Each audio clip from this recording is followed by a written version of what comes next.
And then, yeah, I'll still record and post this recording as well to all of the lectures. You guys already have that pre-recorded one, but I don't really like the audio in that one. I don't think it comes through as clear. It's not as good as my at-home recording setup. So hopefully this will be a better substitute as well.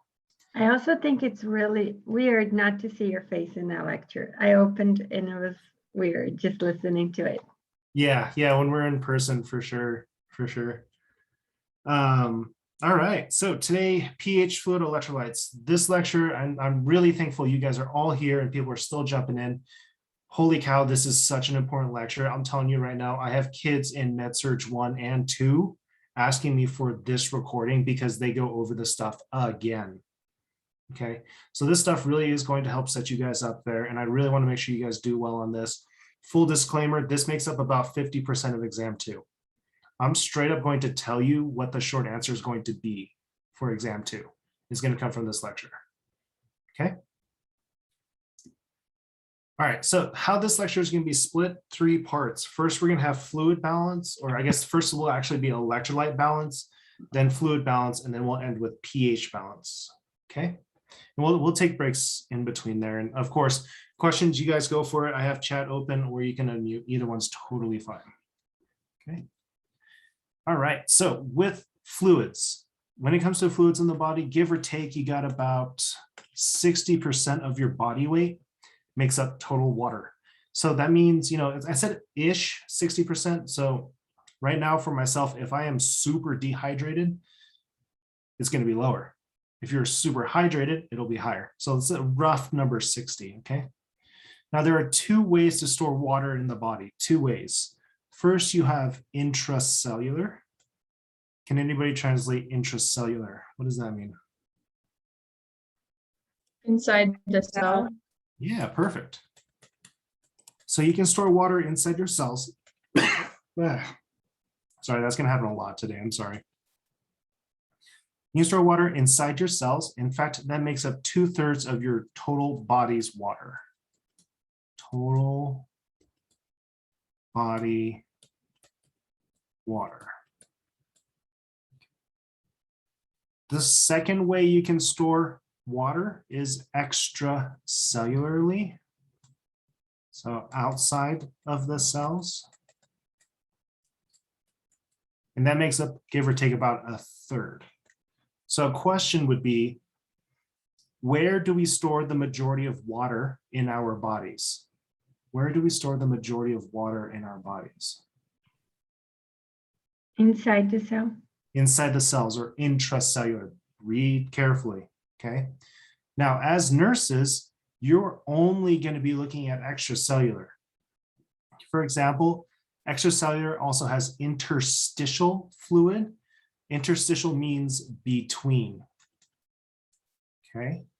Or intravascular fluid. Intra means inside, vascular, vessels, so i.e. blood. Be careful here. A lot of students get this flip-flopped, okay? Intravascular means inside your vessels. We're talking about blood. Is blood intracellular or extracellular fluid? Is blood intra or extra? Extracellular. Correct. Extracellular. As nurses, again, you will only be looking at extracellular. Intracellular, that's more research. Like, think about, like, you would have to take a needle and like drain a cell, go through and drain millions of cells before you have enough fluid. That's just research kind of side of science here. Again, you guys really are living here. Intravascular is still extracellular, so just heads up about that. These are examples of fluid, don't need to worry about them. Okay, so fluid balance, this is kind of like a duh. You need to have it in a narrow range. If you fall out of range, hey, it's life-threatening. Cool. Okay, so a little bit about electrolytes. Remember, again, you will only see them in elemental form. Okay, I'm not going to be writing out sodium. You'll see Na+.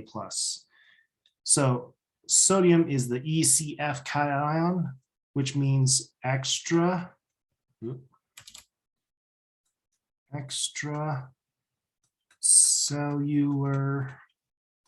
fluid cation. So question then, where do we find the majority of sodium in the body? Where would we find the majority of sodium in the body? Outside the cells. Exactly, because that extracellular. So this is primarily on the outside.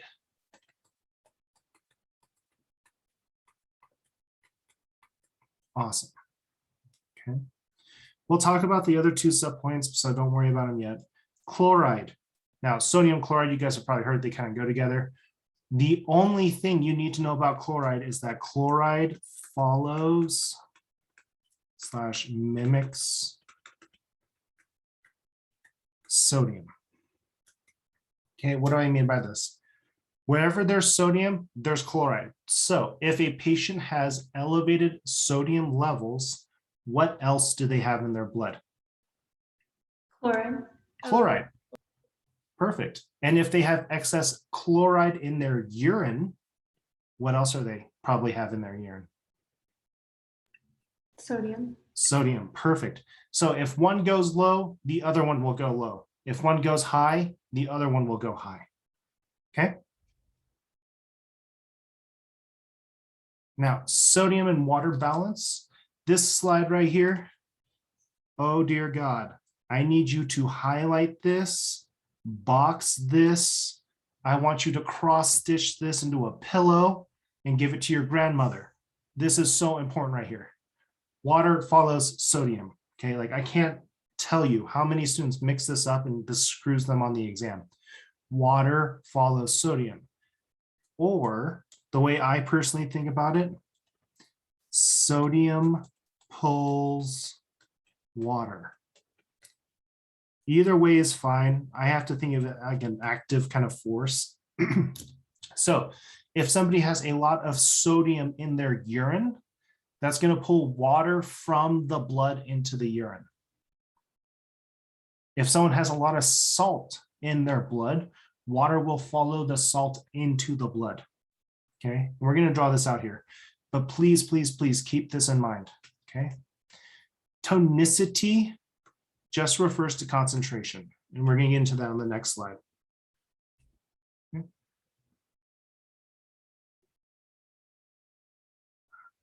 So tonicity, this is how you guys are describing fluids.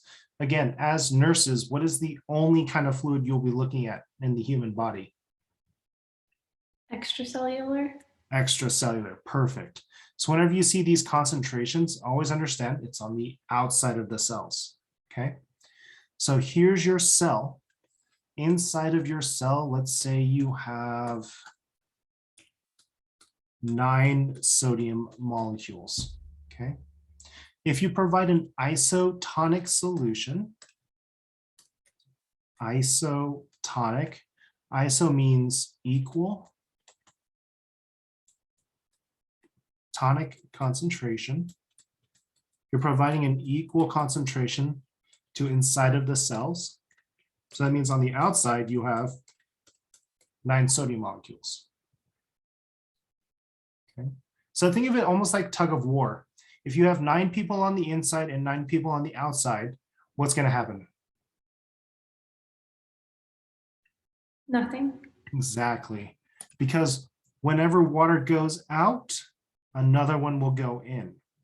There will be no change in the cells. Okay, that's an isotonic solution. In the human body, we sit at 0.9% sodium chloride.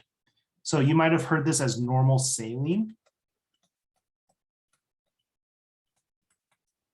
Okay. In the hospital, we were going to give normal saline, extra fluid at 0.9%. If I give a patient normal saline, what's going to happen to their cells? Nothing. And that's a good thing. That's safe. Okay. Now, what if we start changing things up? What if we go to hypertonic? So if I give somebody a hypertonic solution, does that mean I'm giving them more or less salt? More salt.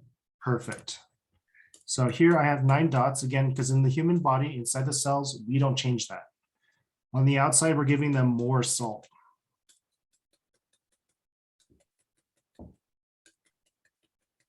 Okay. Now, where's water going to go? Out of the cell or into the cell? Out. Out, because you have more salt. And again, the way I think of it, salt pulls water. It's going to take any of the water in here and pull it out. Therefore, your cells shrink.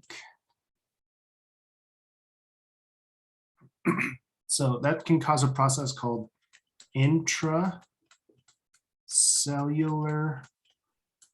dehydration, which kind of makes sense. Your cells have been turned into beef jerky, right?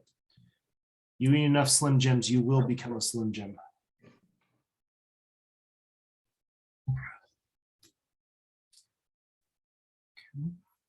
And on the other side of the coin, hypotonic, less concentration.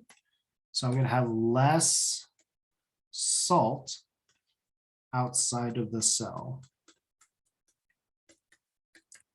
Now, where's water going to go?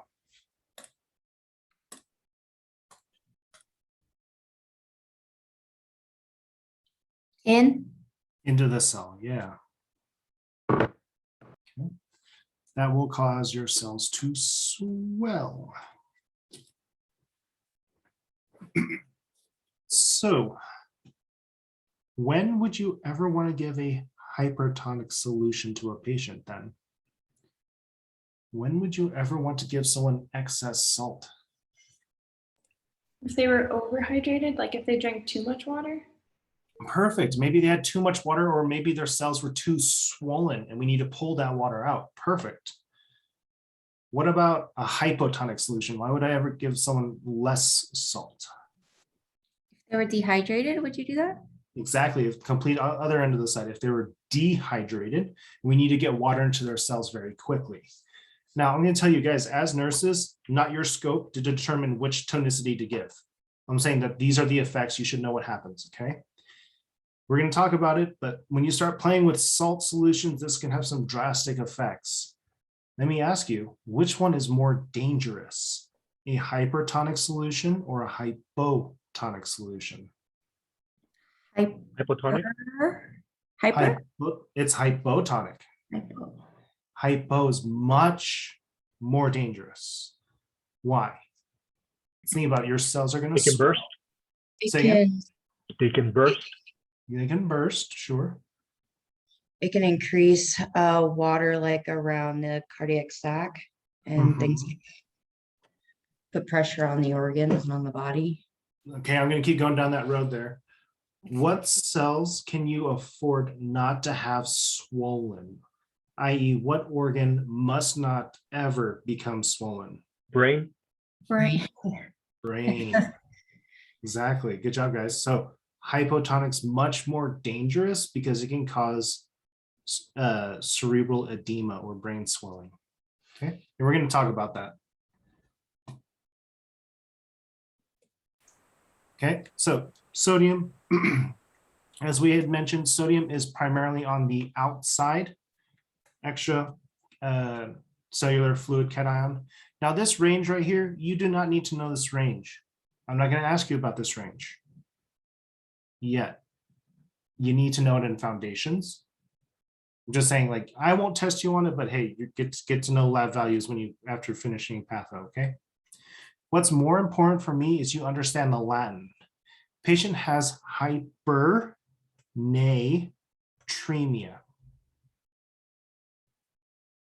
Yeah, exactly, Raul. Yeah, you would want to give a patient with maybe brain swelling a hypertonic solution to take down that swelling. Okay, so hypernatremia, this is why you need to know the elemental form. Hyper meaning elevated. Na, that's sodium. Emia, this is something you're going to see very often. Emia stands for in blood. Hypernatremia. Patient reports with hypernatremia. What other electrolyte imbalance would they have? Fluoride. Fluoride. Yeah, they would have elevated chloride. So that'd be, if patient reports with hypernatremia, they would also have hyperchloremia. Okay, so again, just know your Latin here because there's such subtle differences, okay? Versus hyponatremia, low sodium in the blood. Which one is more dangerous, hypernatremia or hyponatremia? Hyper? Hypo. Ooh, we're split. Let's think about blood. Is blood an intracellular or extracellular fluid? Extra. Extra. So if we look at the top here, it's extracellular, so hypotonic solution. Out here, this is blood. And we just said a hypotonic is the most dangerous. So therefore, hyponatremia is more dangerous than a hypernatremia. Now, don't get me wrong. I can still die if I eat too many Big Macs. Okay, that's elevated salt in my blood. But what will kill me in hyponatremia? What's going to kill me faster? Think about that hypotonic solution. The water's gonna leave the cells.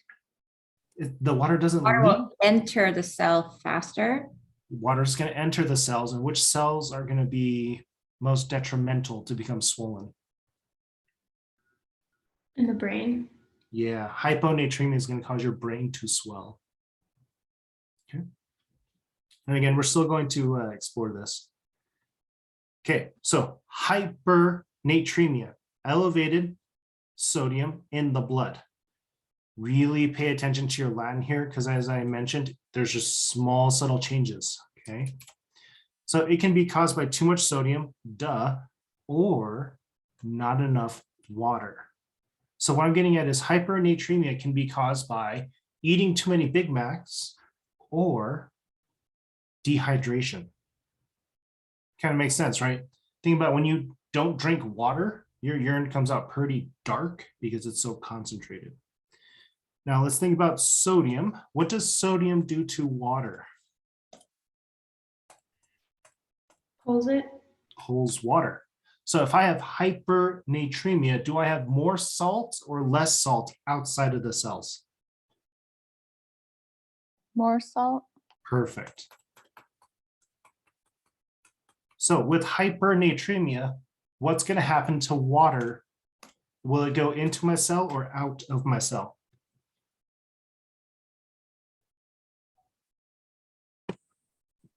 Out. Mhm. Awesome. So water movement going from intracellular to extracellular. Don't worry about the causes yet. We'll talk about them when we get to hormones. So don't worry about that. In terms of manifestations, we see increase in functions of the nervous system. Okay. Increased functions of the nervous system. So we had mentioned, hey, we're going to pull all of this water out. My cell is going to shrink. Intracellular dehydration. Plus my nervous system is going to be kind of, again, increased.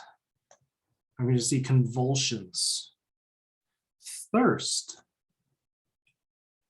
What makes us thirsty? One why, not three. Of course. I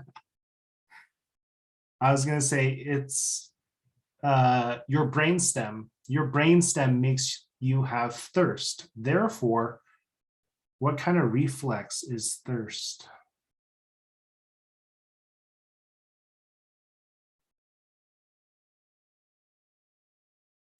A vital reflex. Perfect.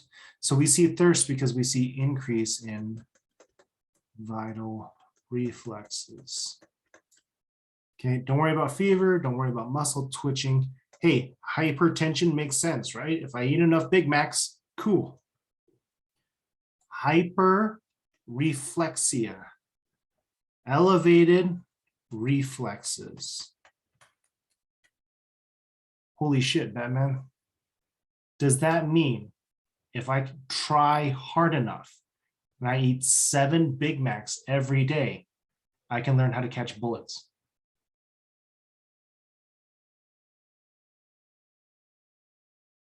Please tell me you guys are not believing this, right?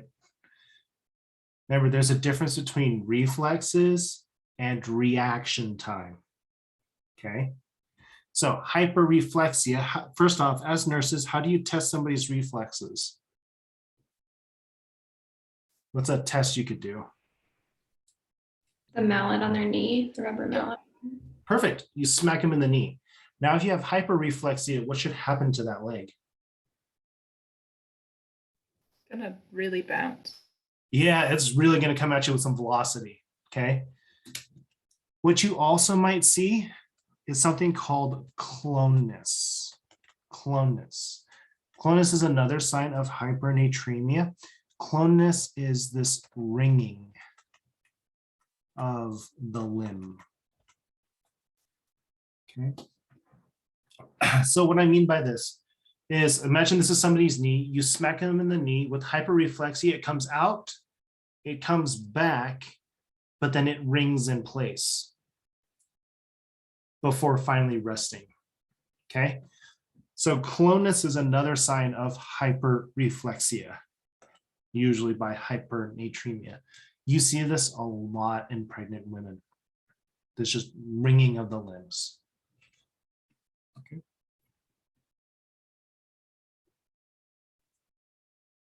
All right. On the other side, hyponatremia.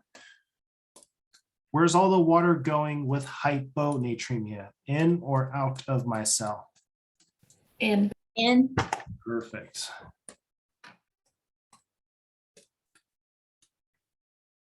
Therefore, if all of this water is entering my cell, so it's going from extracellular to intracellular, okay, hyponatremia caused by either lack of sodium, duh, or too much water. Too much water. Okay, again, don't worry about the causes. Now, if hypernatremia causes increased functions, hyponatremia will cause decreased functions of the nervous system. Okay, so people are going to be slower, they're going to be confused. So instead of hyperreflexia, what would we see with hyponatremia? How would you describe somebody with hyponatremia's reflexes? Their knee wouldn't move. Yeah. Depressed reflexes or hyporeflexia. Perfect. Okay. Here's an odd one. Decreased urine output. Man, that's a weird one. So let's think about this. If you drink a bunch of water, that can cause hyponatremia. When you drink a bunch of water, does that make you want to go pee? Oh, yes. Oh, yes. So why is it that we would see decreased urine output? Because so the a little- water's getting sucked up by the cells and not flowing through the normal system into the bladder, kidneys, etc. Nice. Yeah. That's one part of the reason. Now let me kind of give you guys a bit of a case study here, okay? Anybody from California? San Diego area? Ish? No? You got like one. Thanks, Jake Wallen. I appreciate you. Okay, so there's this radio. That makes sense. So there was this radio contest. The contest was called Hold Your Wii for a Wii. Do you guys remember the Nintendo Wii? Do you remember how absolutely amazing that console was? Everybody had to have one. So this radio station, the contest is you show up, you drink, I think, 3 gallons of water. Last one to pee gets to win the Nintendo Wii. I give them props for the name. Stupid idea, but props for the name. So all of these contestants drank a bunch of water. Cool. Now they're standing around in a circle. People are starting to leave one by one to go pee. The winner of the contest was a smaller petite woman. She was able to outlast everybody. Okay, after about 3 hours after drinking this water, she notices that she's a little fuzzy. Maybe she has a little bit of a headache going on. Maybe it's just because she hasn't peed yet. As she was getting the Nintendo Wii and walking out for her husband to pick her up, she notices that she doesn't need to pee anymore. That's weird. So on the way home, her headache starting to get worse. It's starting to turn into a migraine. The husband's like, girl, I don't know what the hell you went through, but you get some sleep. You earned this. I'll take care of the kids. I'll take care of dinner. You just go home and take a nap. So they get home. She goes upstairs to go to sleep, presumably. Husband takes care of the kids. The kids are elated. Hey, we have a Nintendo Wii. Woo. It's about 8 p.m. now. No word from the wife. That sounds weird. Then all of a sudden, the husband hears something like fall and crash on the ground. He runs upstairs and finds his wife is seizing on the floor. Turns out she's in the middle of, I think, her 8th seizure. Rushes to the hospital. She's dead upon arrival. Oh yes, this radio company got sued out of existence. What happened? Okay, so we were talking about if you drink a bunch of water, that can cause hyponatremia, right? This water wants to go into your cells. Which cells can we not have swollen? The brain. Now, once my brain starts becoming swollen, what happens to functions? The urge to urinate is a reflex. The urge to urinate is a reflex. It's a signal. Her brain was swelling, evidenced by she said she was having a migraine. Okay. So if it's hard for you guys to wrap your head around this, I totally get it. What I recommendation. There's a medical YouTube channel that I really like to watch. It's called Chubby Emu. I don't know how he came up with the name. Chubby Emu. Emu. And it's like mom drank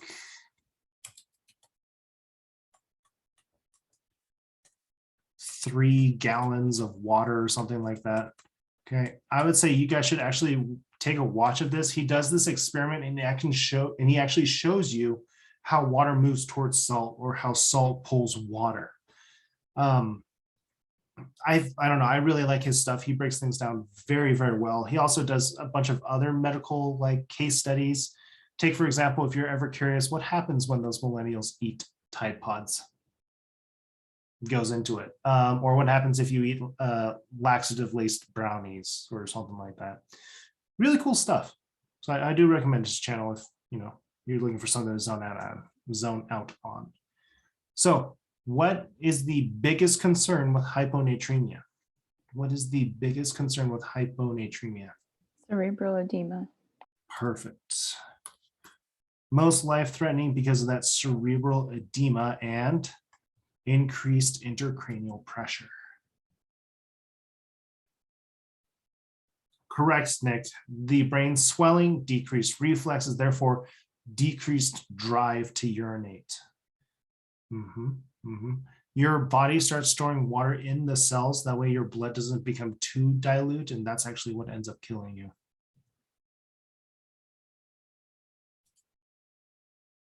Okay, chloride. Again, what is the only thing you need to worry about chloride? It goes hand in hand with sodium. Perfect.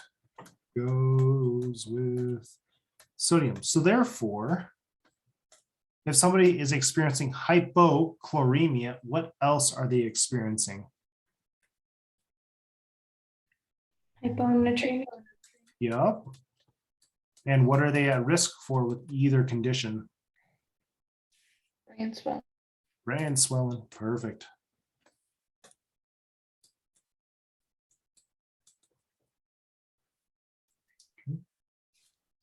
I went from quotes to parentheses, sorry.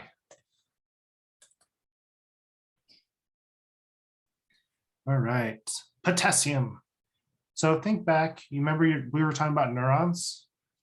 At rest, where was the majority of your potassium? Outside.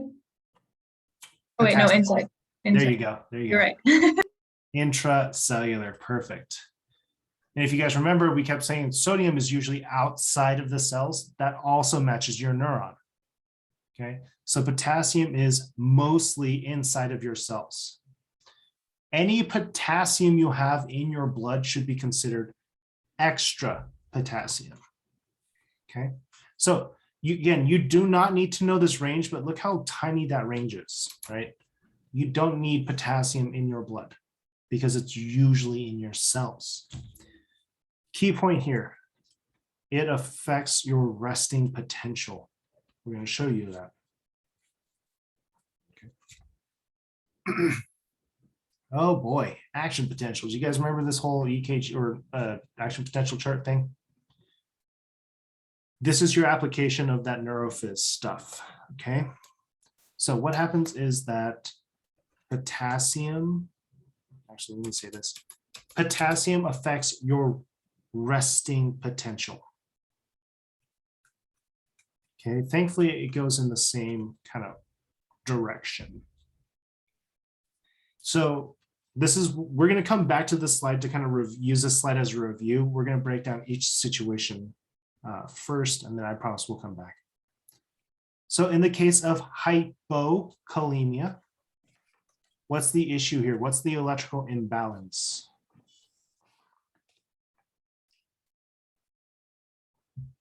Potassium. Is Mhm. low. Low Okay. potassium In the blood. in the blood. Perfect.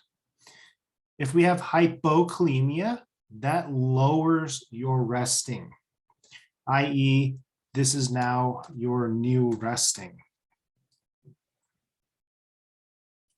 So if we were to look at this like from here to here, this was the original amount of distance. But now with hypo, it's from there to there. So question for you. Does it become easier or harder to fire an action potential with hypokalemia? It looks harder. Harder It's harder. Why? because it takes longer to get to that threshold. It's got further to go. Perfect. Now, if this is not helping for you, I want you to think of it like this class, okay? You need a 78% to pass this class, agreed? You guys all started at 0. What if I wanted to start you guys at the beginning of the quarter with negative 70%? Does that make it easier or harder to pass the class? Harder, right? What I'm getting at here is understand that potassium affects your resting. If it's hypokalemia, you know the resting lowers. What about hyperkalemia? How will this affect resting?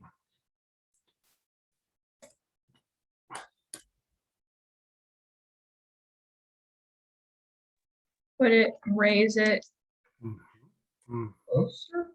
Yeah. Very good. So here's your new resting. So here is your original distance. That is your new distance. So with hyperkalemia, we raise the threshold, therefore easier or harder? Easier? Perfect, perfect, right? Again, you guys still need that 78% to pass, right? But what if I give everybody 50% extra credit? Well, that'd be nice. So reviewing here. Hyperkalemia. Actually, let me do it this way. So I want you guys to think about, like, again, don't try to memorize little bits of data. Just think about the picture and how things move. Hyperkalemia is going to do what to your resting potential? Up, down, left, right? Up. Yeah, it's going to go up. Therefore, what does that do to excitability, i.e. excitability, i.e. does it become easier to fire an action potential or harder? Easier. Perfect. Therefore, hypokalemia will lower excitability. It's going to become harder to fire an action potential because it lowers your resting.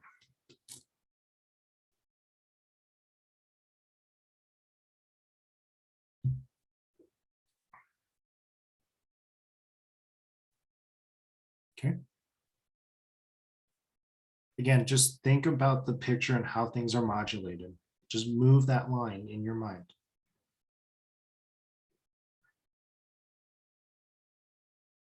Okay.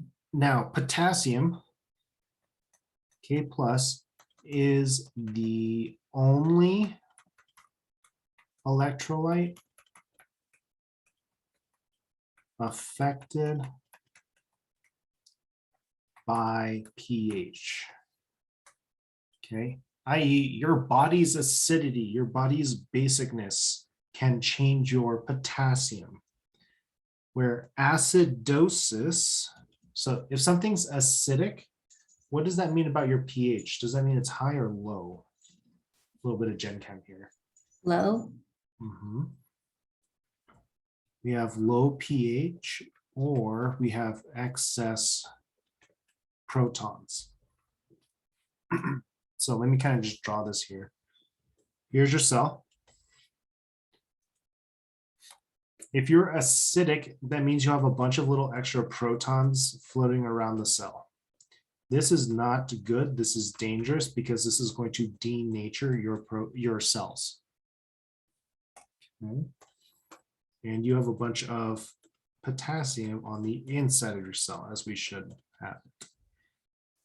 So if you're acidic, you got to do something with all these protons. We can't leave them hanging out because that's going to damage your cells. So what do? We store these protons inside the cell. We take them out of the blood. Cool. What happens when you stick a positive next to a positive? Yeah, they repel each other. Therefore, that's going to kick your potassium out. So now your potassium is all outside of the cell, causing what electrolyte imbalance?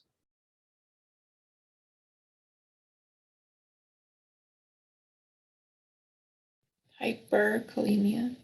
Perfect. So recapping here, acidosis, you have a bunch of protons. These protons get stored inside the cell, kicking potassium out. You have a bunch of potassium on the outside that causes hyperkalemia.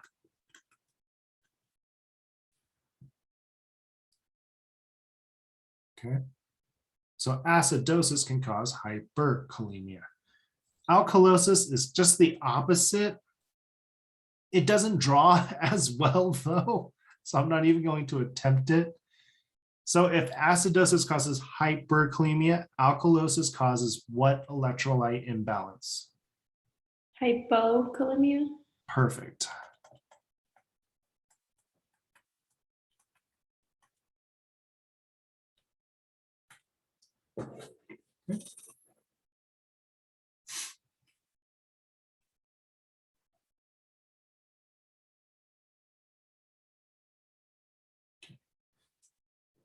So hypokalemia, low potassium in the blood. What did that do to your resting potential? Lowered. Mhm. Lowers it. Perfect. Lowers that resting potential, therefore making it More or less excitable? Less. Yay. Okay.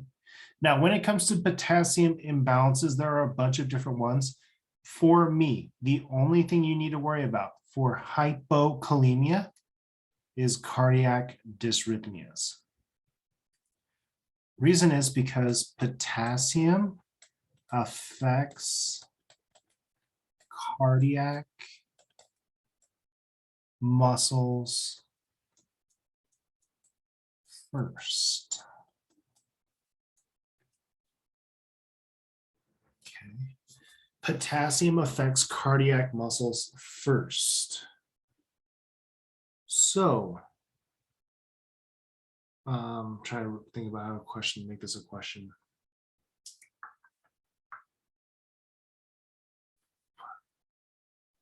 What organ would you want to assess for a patient with hypokalemia?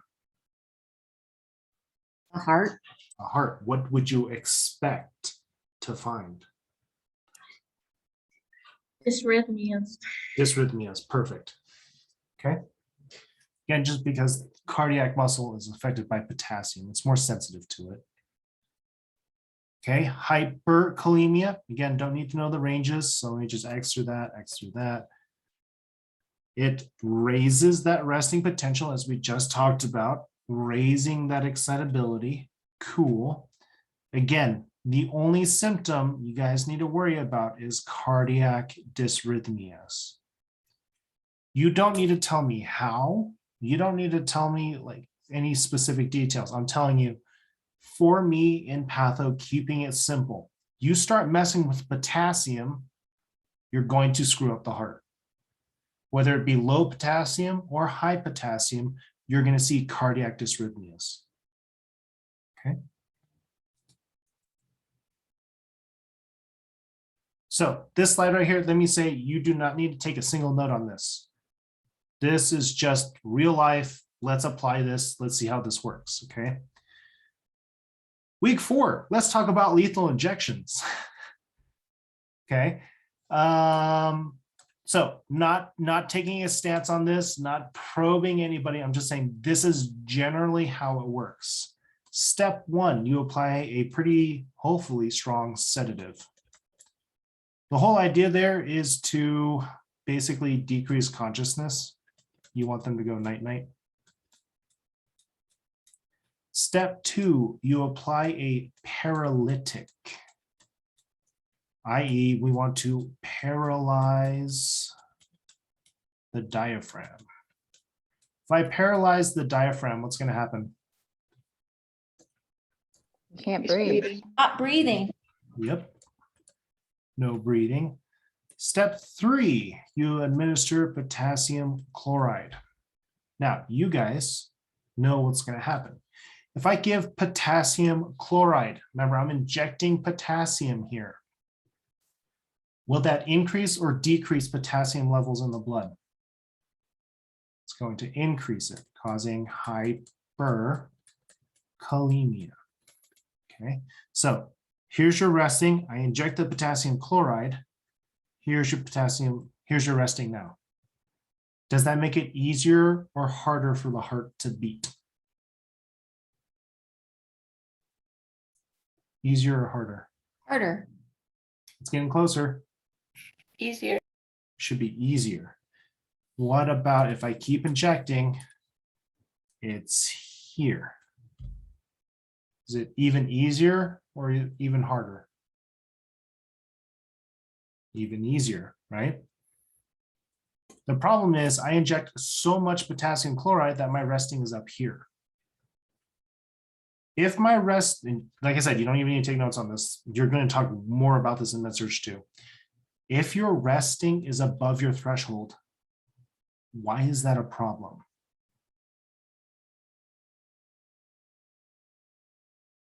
Because your heart never relaxes. Your heart will never relax. Step 1, knock them out. Step 2, make sure they can't breathe. Step 3, the heart beats faster and faster and faster until it doesn't beat. It doesn't relax anymore. It doesn't fill with blood. That's how lethal injections work. So Hey, as nurses, you should never be giving lethal injections. Okay.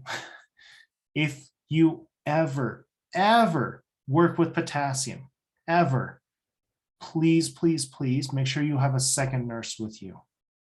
The only time I have ever seen potassium push used is in cardiac emergencies. You will never, ever IV push potassium unless you're going to kill somebody. Nurses have been tried for murder over the misuse of potassium. Please just keep yourself safe, y'all. Like, legitimately, if you mess up with potassium, that is how we kill people. Okay, so just please, please, please, just double check, be safe. Dear God, never inject potassium. It's usually oral or there's a pre-made IV bag for you. Okay.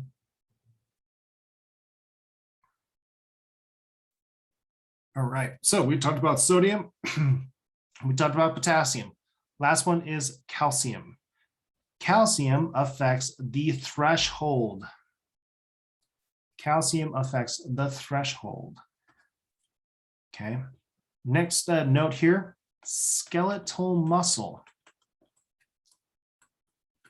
is the first to be affected by calcium. Skeletal muscle is the first to be affected by calcium. How's that different from potassium?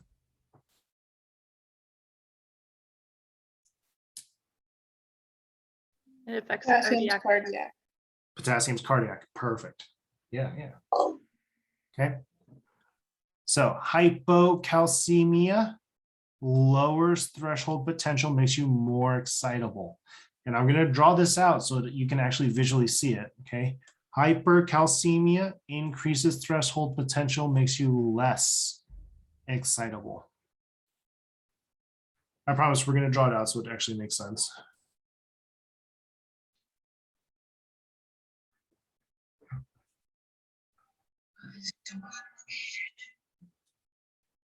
So with calcium, calcium affects your threshold. Again, it works in the same way or same kind of principle as potassium, okay? So starting with hypocalcemia, do you think hypocalcemia will raise or lower your threshold? Should lower it. Perfect. Therefore, if I have hypocalcemia, oh Lord.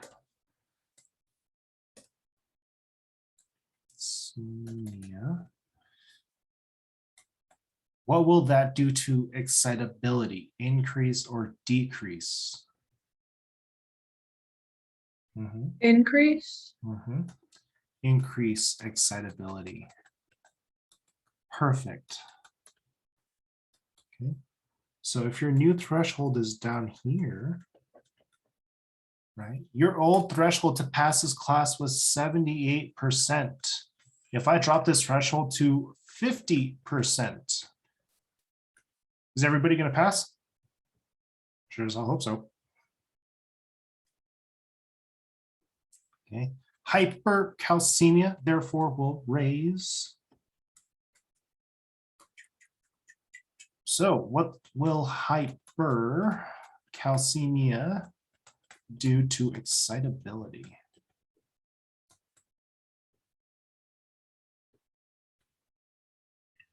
Decrease it. Perfect. I.e., hey, it says 78% to pass this class. What if I made that threshold 98%? I can see the excitability written all over your faces. Okay. All right, so let's combine these all together here. Hypercalcemia is going to decrease excitability. Hypocalcemia calcemia will increase excitability. Okay. What does potassium modulate? What property of the neuron does potassium change? The resting point. Perfect. Therefore, hyperkalemia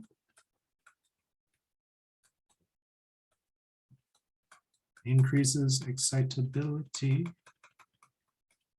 and hypokalemia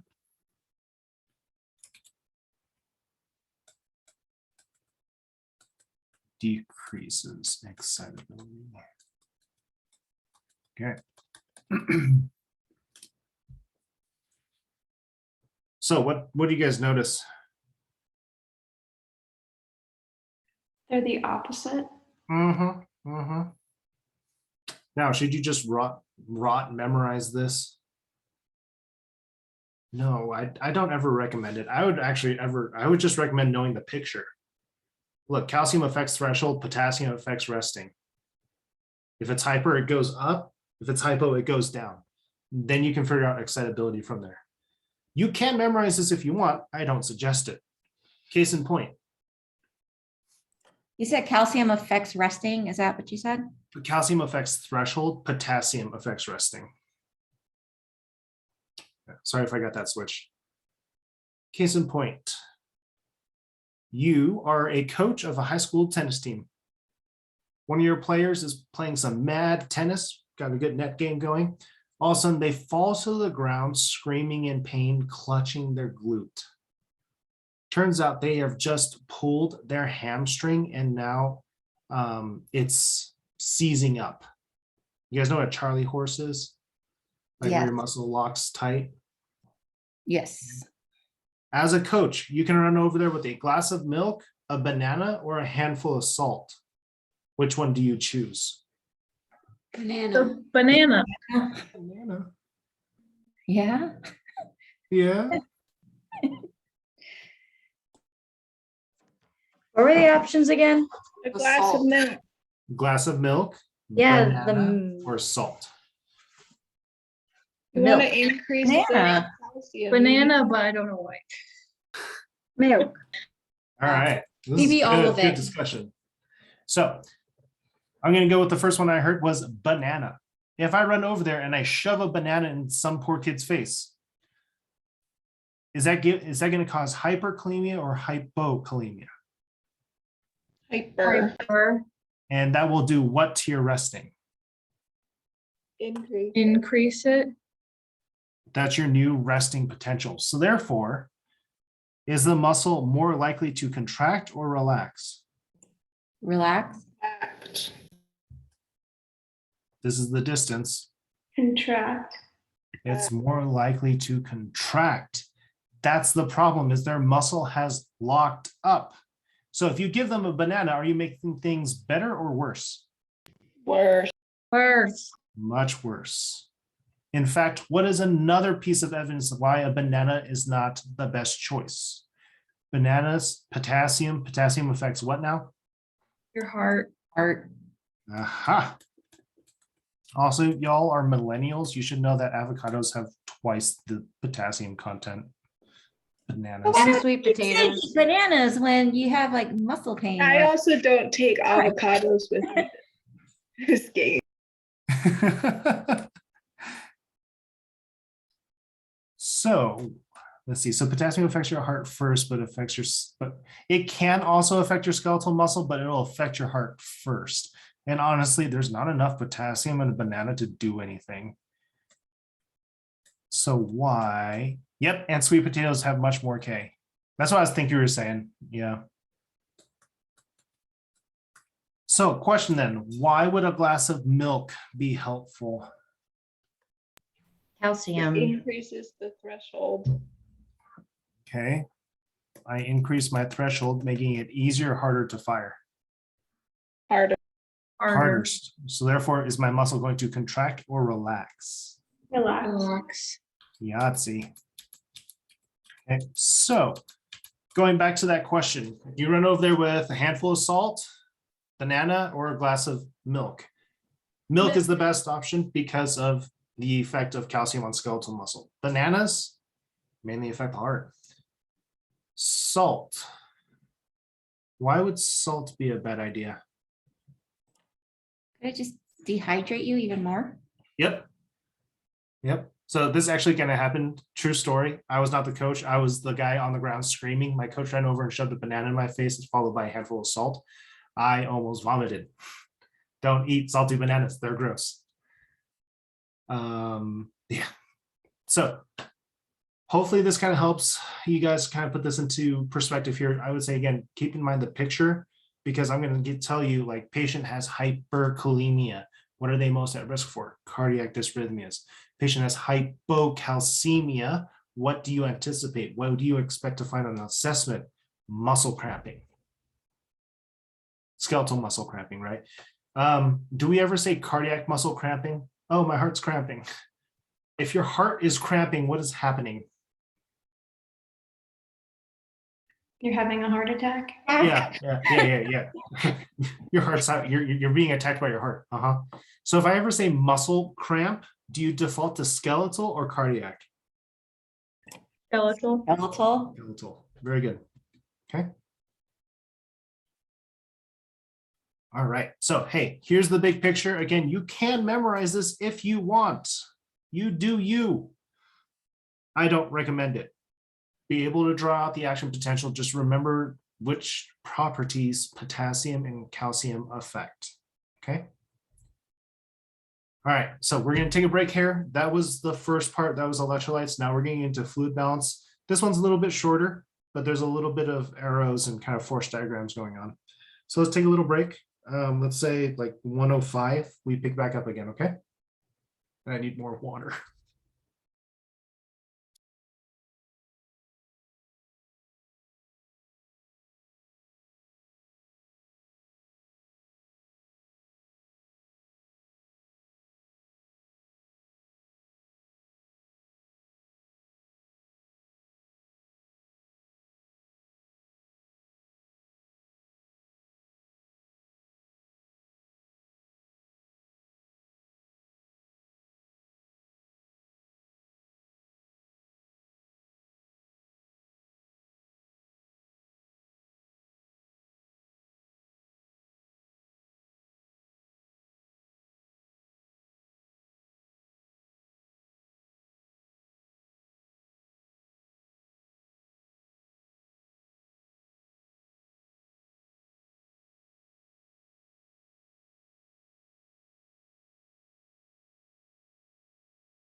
Sorry, it took a little bit a little bit longer than I thought to boil the water. All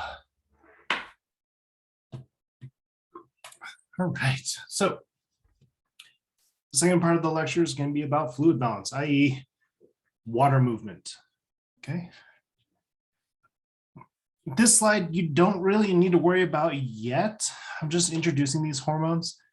This is going to be more of an issue for exam 5 where we're really going to be diving into this. So this is just a brief overview, okay? ADH, anti-diuretic hormone. Anti-diuretic hormone. What anti-diuretic hormone does is increase water reabsorption. Okay. So if I secrete anti-diuretic hormone, what happens to blood volume? Do I have more or less blood volume? Less. More water reabsorption, so I'm taking it from my urine and putting it into my blood. You have more water in your blood.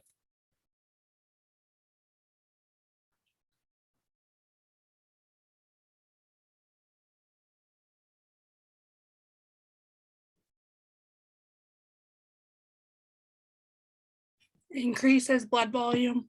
Yeah. So this will increase blood volume. Actually, let me write it over on the other side so it's less confusing.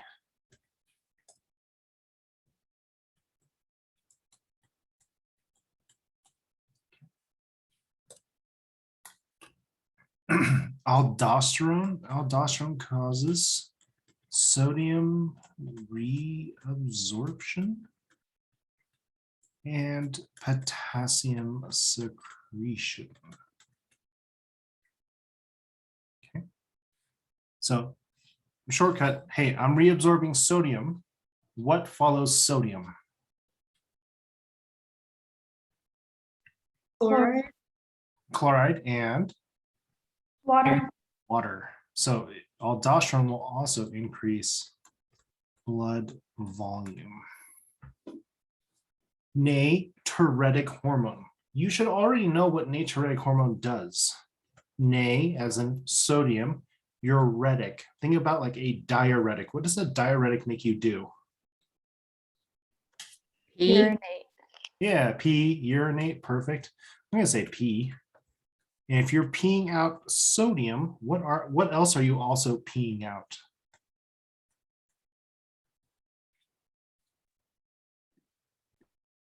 Chloride and water. Water is going to be the bigger concern there, but yeah. So therefore, natriuretic hormone makes you pee out sodium and water, decreasing blood volume. Okay. Again, don't focus too much on this slide here just because we're really going to get into it with exam 5, just briefly introducing these. Okay.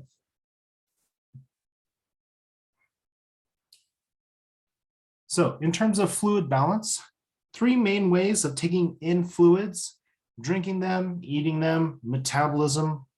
That's part of the electron transport chain. Cool. I'll put 4 ways of doing it. What I want to focus on is breathing. So breathing. You breathe in and you breathe out. Now, should you breathe in water?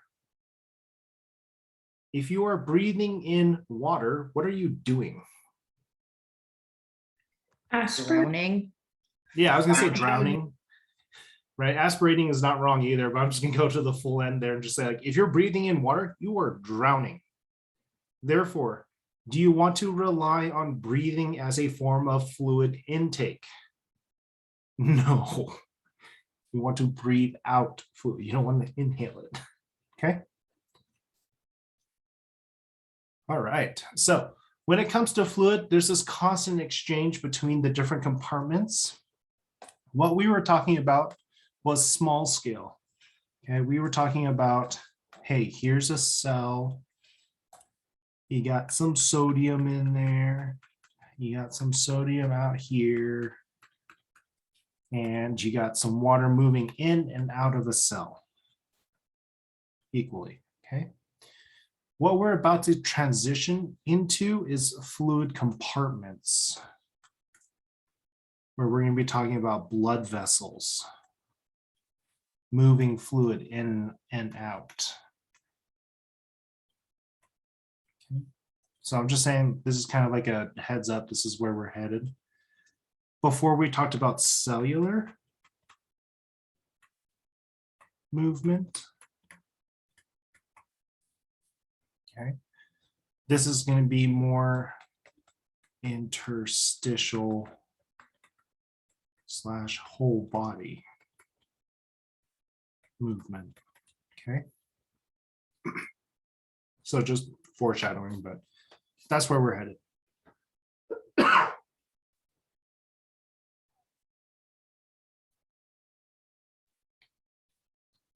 So recapping what we've already talked about, a hypotonic solution. Look, you see these green dots? In this scenario, where does water want to go? Out of the cell? You got 6 people on the inside and 1 person on the outside. Who's going to win?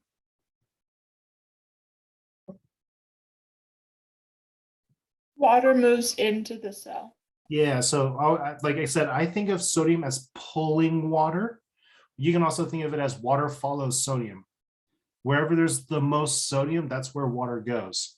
Okay, so here again, I got 6 sodium molecules pulling water. This is going to pull more water in, causing the cell to swell, eventually lyse or pop. Okay, so sodium again pulls water. Big important point there.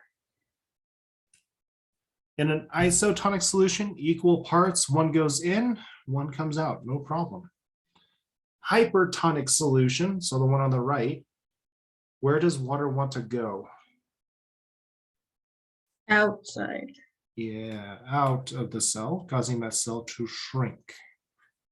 Okay. So do yourselves a favor, just put on your guys' slides, do you have potassium there?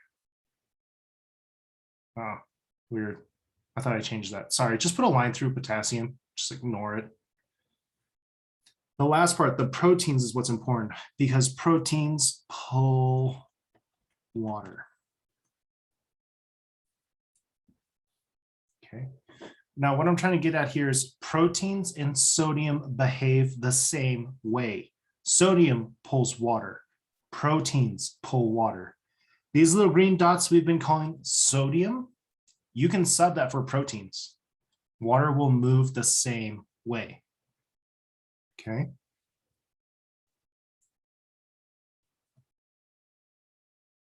So taking a look at it, here's your capillary. You can make it a little bit bigger. Here's your capillary. It's a super zoomed in view. Okay. Inside of your capillary, you have some forces trying to push water. You have your capillary hydrostatic. Okay. This is the pressure that's already inside of your capillary. This is the pressure that's already inside your blood vessels. What pressure do we call that that's inside your blood vessels? Blood Blood pressure. pressure. Your natural blood pressure. Very good. And what organ makes your blood pressure? What organ generates your blood pressure? Heart. Heart. Okay. So if we take a look at the capillary hydrostatic pressure or force, you poke a hole in this capillary, where does blood want to go? Does it want to go out of the capillary or into the capillary? Out of? Out of the capillary, I agree. So what I'm trying to say is your capillary hydrostatic pressure pushes fluid out of the capillary. Now, you also have your capillary oncotic / osmotic pressure. Oncotic. Whenever you see the term oncotic, I want you to think proteins. Okay, osmotic. Whenever you see osmotic, think sodium. Proteins and sodium in the capillary, in the blood. This is albumin via the liver. So your capillary, oncotic, osmotic. Again, what does proteins and sodium do to water? So if I have proteins and sodium inside my capillary, we're going to pull water into my capillary. There's this constant exchange between the capillary hydrostatic and the capillary oncotic osmotic. You guys with me on that so far? Okay. Now, interstitial. Does anybody remember what interstitial means? Fluid between the cells. Perfect. In between the cells, in between things. So we are not just capillaries. We are enclosed capillaries. So this is the space in between all of your tissues. Here's that capillary we just drew. Okay. Now notice we have that capillary hydrostatic, so don't draw this blue arrow yet. This capillary hydrostatic is going to push against the wall. Now, if I push on the wall, what does the wall do to me?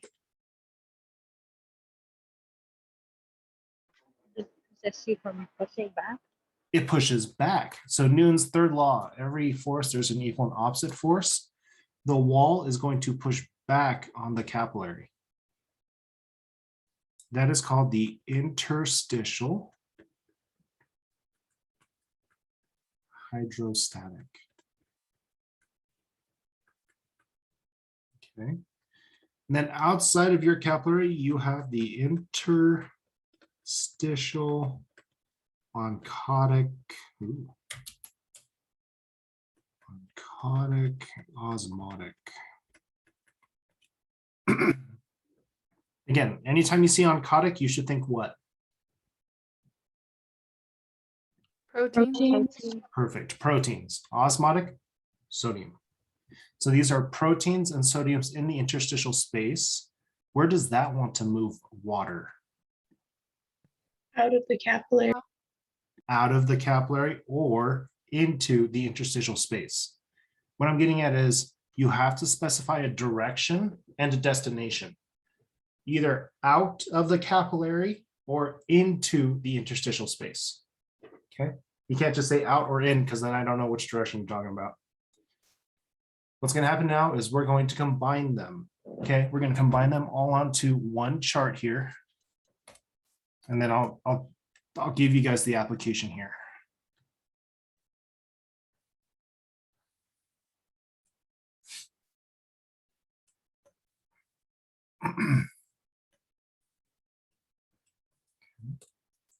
So you have your capillary forces. They're called capillary forces because they're in the capillary.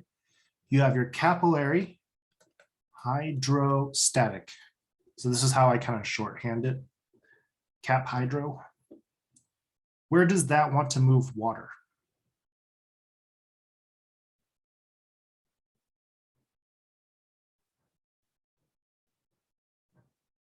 Out of the capillary. Out of the capillary or Into the interstitial. perfect. Out of the capillary or into the interstitial space. Again, don't forget that this is caused by blood pressure, caused by the heart. I think this is one of the quiz questions. Just because I feel shitty.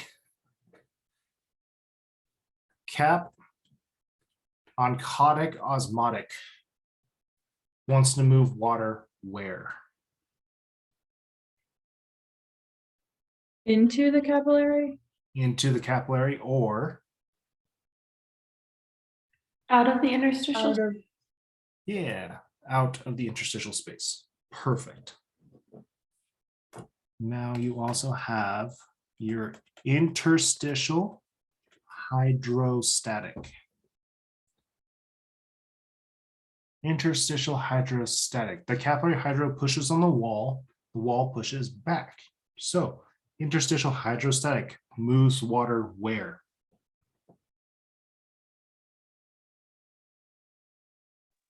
Out of the interstitial space into the capillary. Yeah, perfect.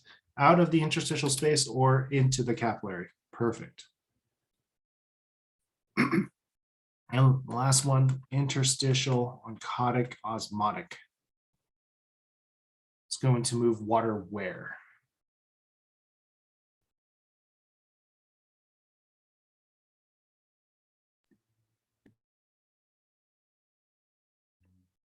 Out of the Out capillary. of To the the interstitial. capillary.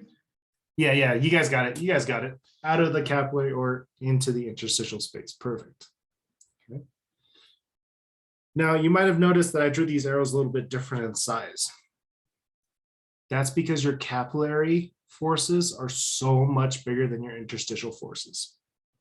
So much bigger. Now, why do we care about this? What's going on? Here is an example. Patient has hypertension. Okay, patient has hypertension. Therefore, which pressure is increased? Patient has hypertension. Which pressure is increased? Which force? The capillary hydrostatic, How'd you know? because that's what the blood is, or the heart is. Yeah, it's your blood pressure. Perfect. So patient has hypertension. Therefore, they have increased capillary hydrostatic. Therefore, next question. Where does water move? Where does water move? Out of the capillary and into the interstitial space. Perfect. I'm just going to say, yeah, you can say either water moves out of the capillary or into the interstitial space. Okay, so what do we call it when we have a bunch of water? What do we call it when we have a bunch of water outside of the blood vessels, just like collecting in the Edema. edema? Therefore, patient has hypertension. What symptom should the nurse expect? Edema. Edema. So you might actually see this in your patients with hypertension, swollen ankles. Why do they have swollen ankles? More fluid in the interstitial space. Caused by, The hypertension. yeah, I was going to say the increased capillary hydrostatic, but yeah, hypertension works fine too. Okay, perfect. Okay, let's test this a little bit.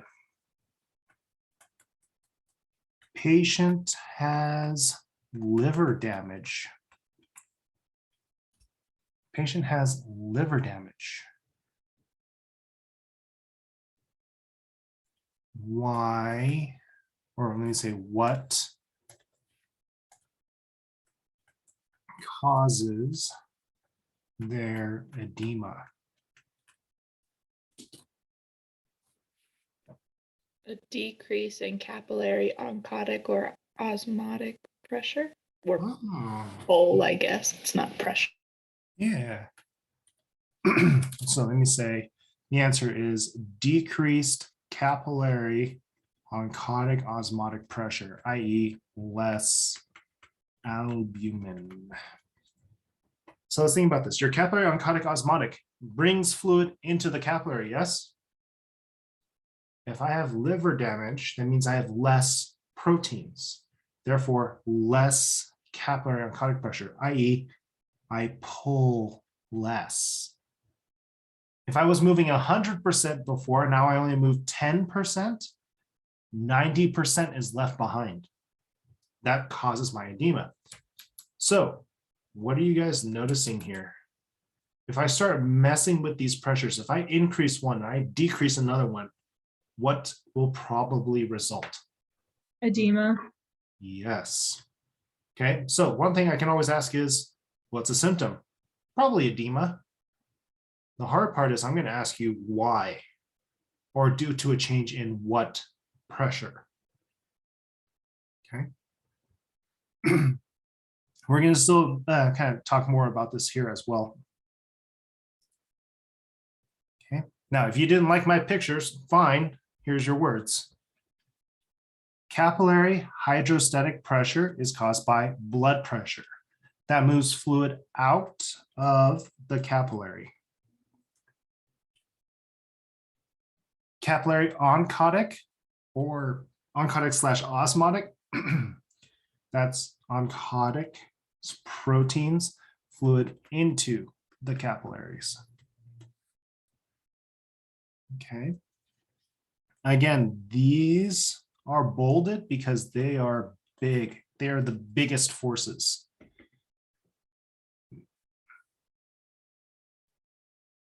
Can anybody guess which one's the largest one? The capillary hydrostatic pressure. Perfect. This is actually the largest one. And I promise to explain why, so just hang tight on that. But yeah, your capillary hydrostatic is the largest pressure, the largest force. So your interstitial hydrostatic moves fluid into the capillary. Interstitial oncotic proteins fluid out of the capillary.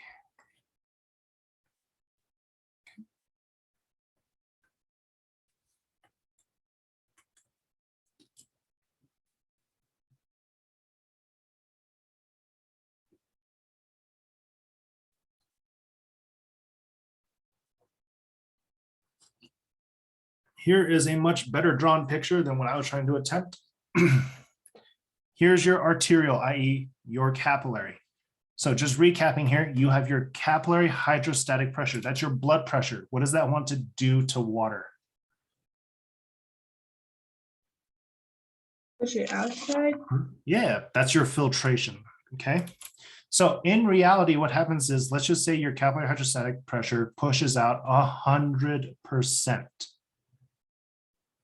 Then you have your capillary oncotic, which reabsorbs. That takes back 90%. Okay. So we have what, 10% left over? Good or bad?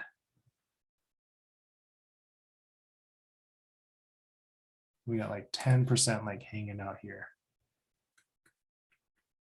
in the interstitial space. Yay or nay? We got a bad. Can I get a good?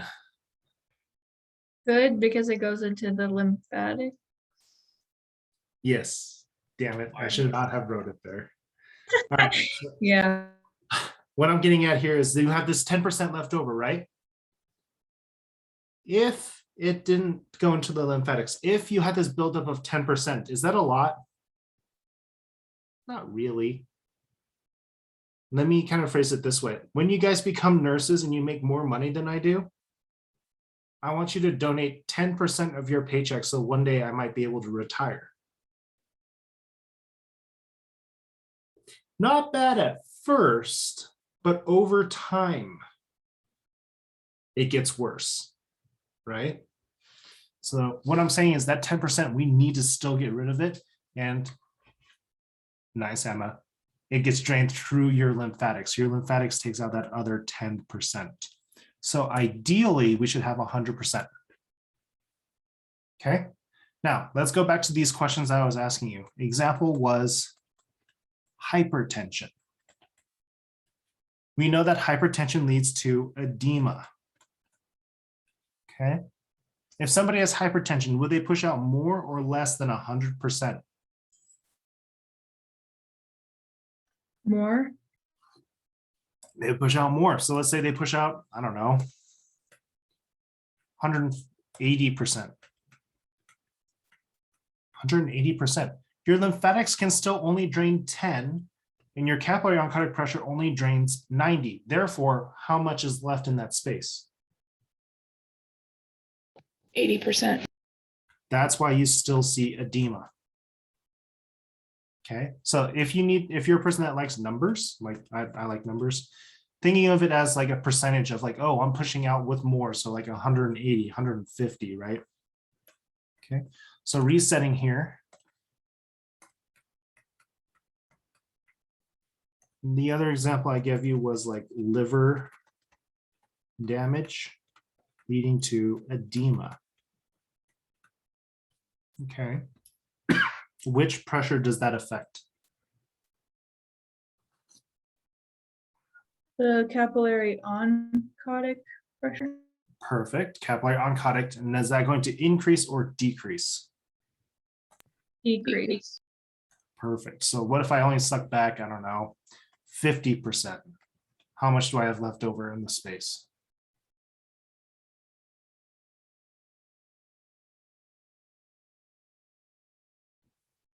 Forty percent. Yep, I still have 40% left over. That causes your edema. Okay.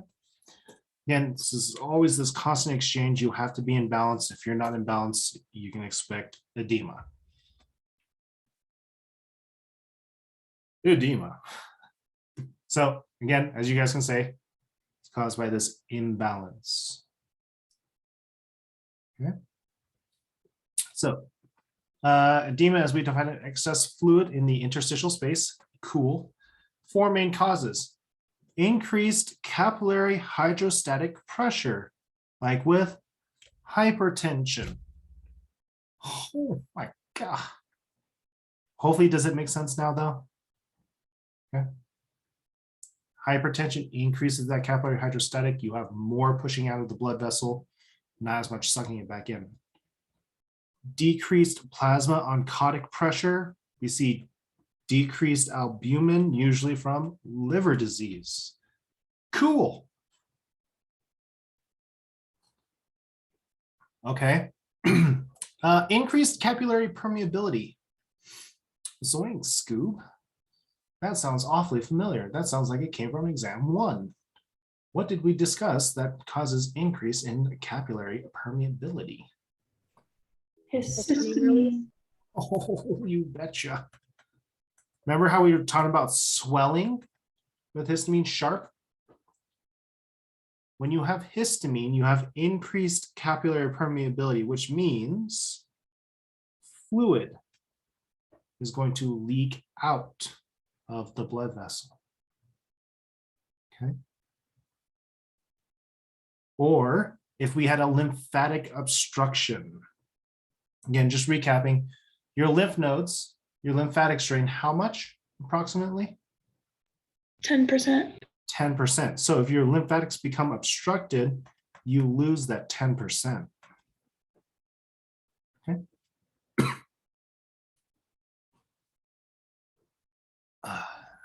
With lymph obstruction, is it going to be more of a long-term buildup?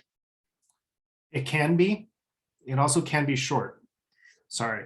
I don't really have any stats for that. So long-term buildup, it could be an issue with like scar tissue. Short-term buildup, it could be something like cancer that's metastasizing. So you can see edema build up very quickly or over time. And unfortunately, because the lymphatic obstruction, until we remove those lymph nodes or that lymphatic vessels, it's going to stay swollen. They're going to have edema. And you might have to like continuously go in and drain it. So this slide here, just emphasizing, hey, you start messing with any of these pressures, what can you expect? Edema. Perfect. All roads lead to edema. All right, so that is the second part. We are about to enter the third and the last part. We're going to get into pH balance stuff. So heads up, this stuff, this third part, this is when I reveal to you what your short answers are going to be. Okay, we'll still take a break here. This one, there's still a lot of thinking involved. So run around, jump around, do whatever you need to do. Let's say like 45, we'll pick back up again. Okay. Let me know if you need me to go back to any different slides or anything like that. But yeah, 145, we'll pick back up.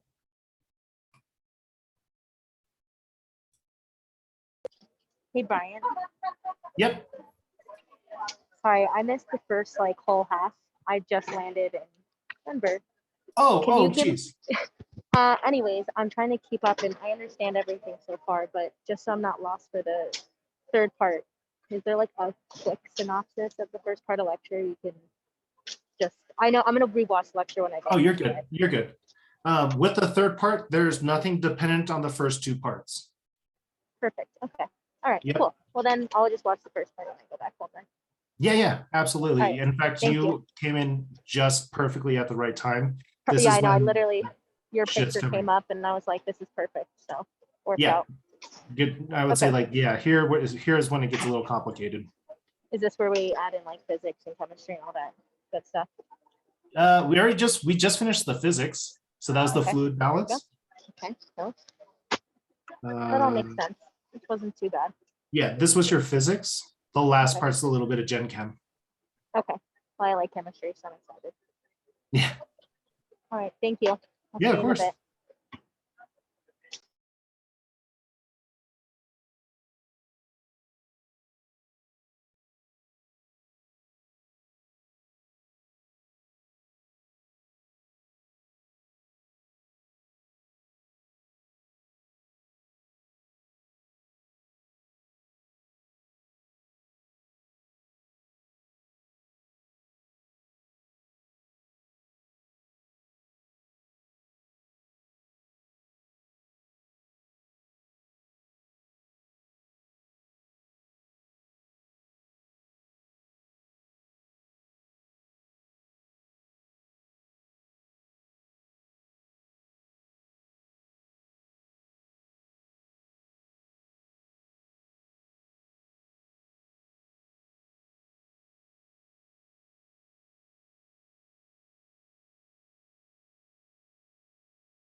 All right. Sure. Now for the third and final piece.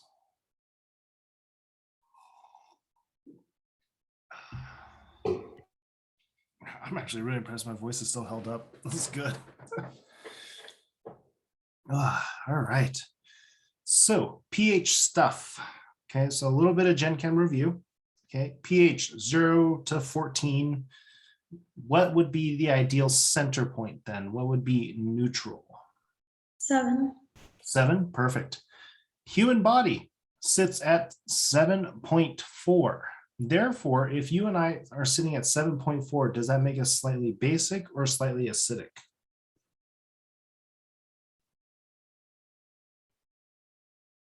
Basic. That means we are all slightly basic. So no matter how much you deny it, you get yourself a pumpkin spice latte every now and then and you enjoy it.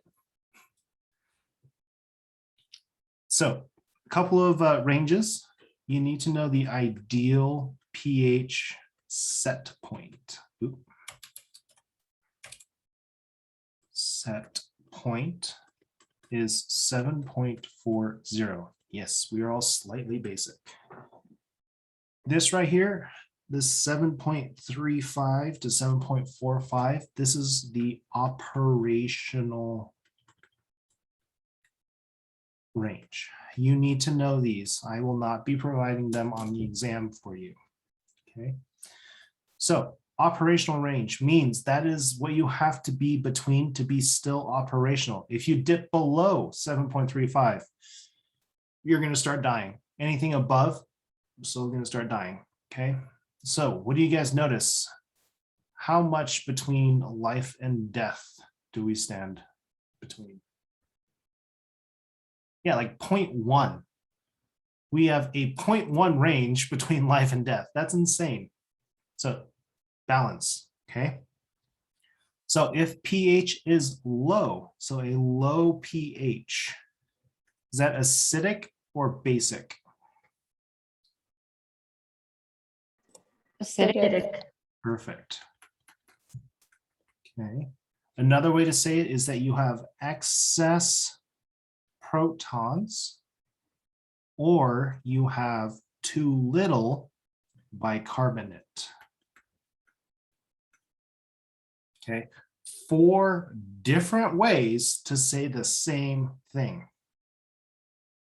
Either low pH, you're acidic, you have too many protons, or you don't, or you have too little bicarbonate. Okay. If pH is too high, so flipping it, that's going to be basic, or the technical term is alkalotic. You can say basic too, that's fine.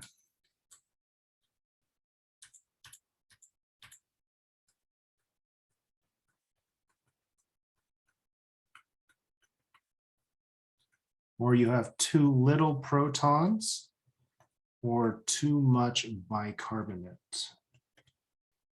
Okay.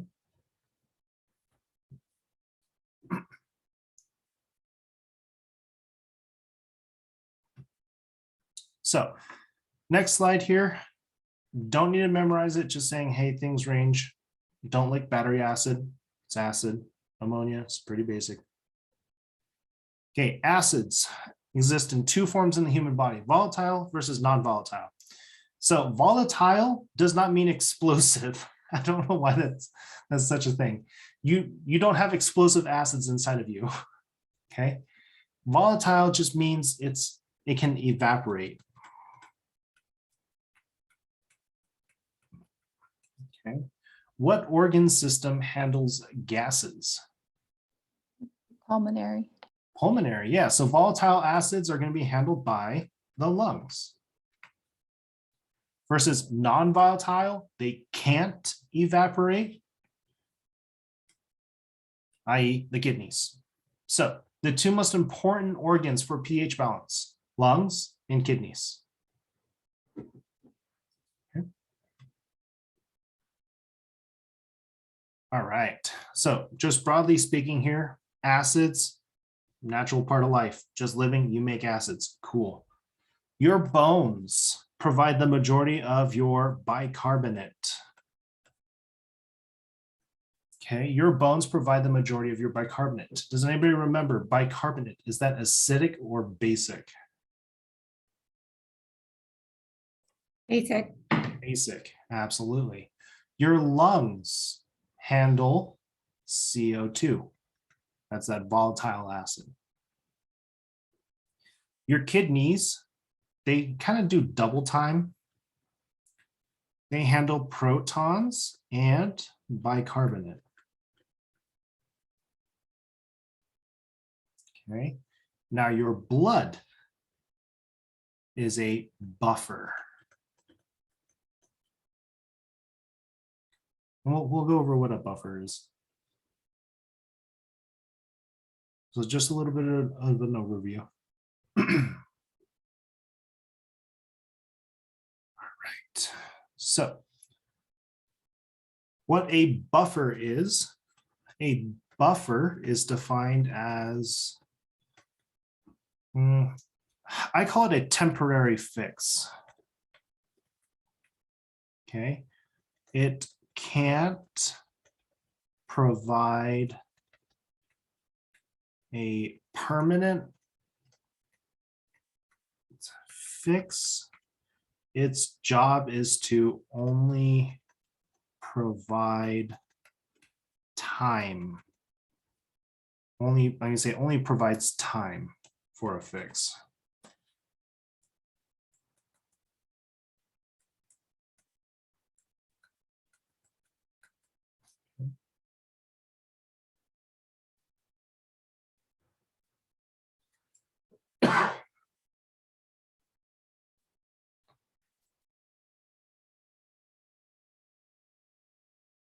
So your bicarbonate buffer system, i.e. your blood.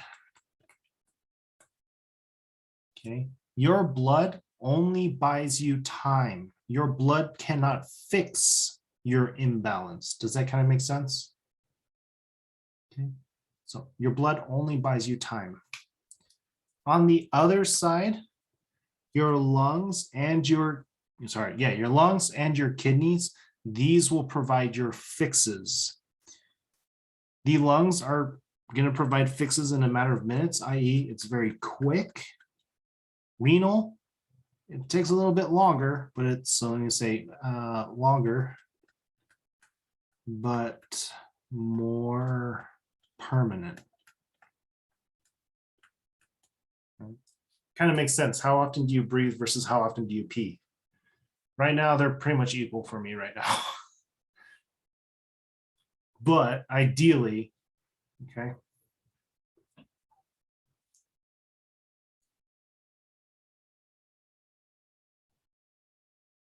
And we're going to investigate this a little bit more.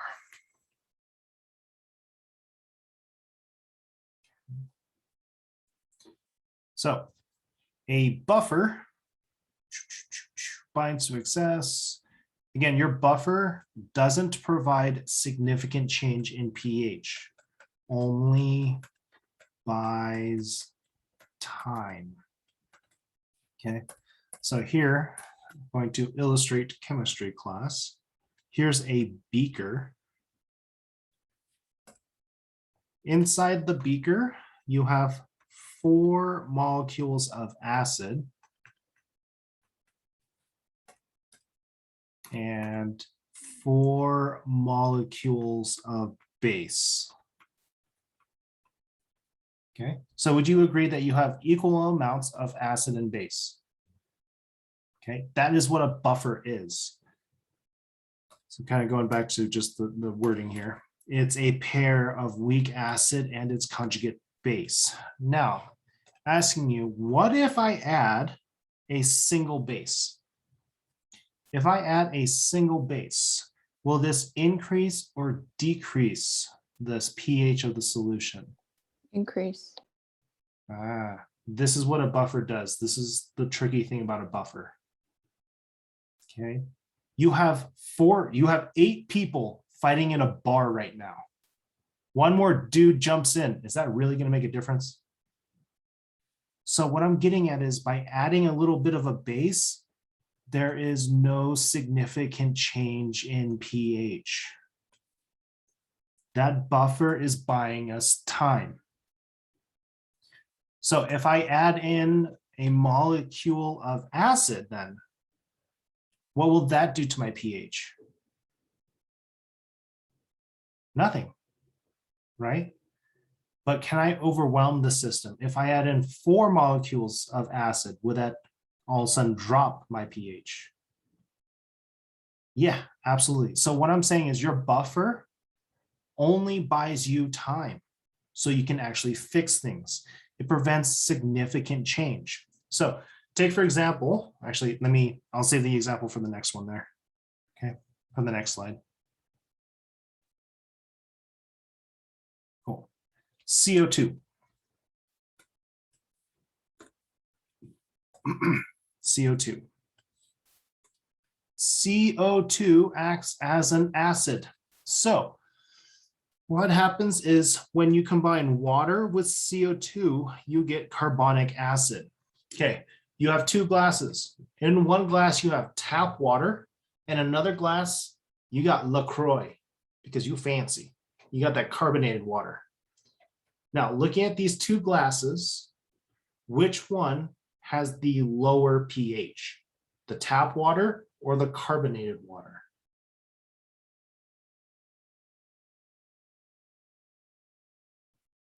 The tap water?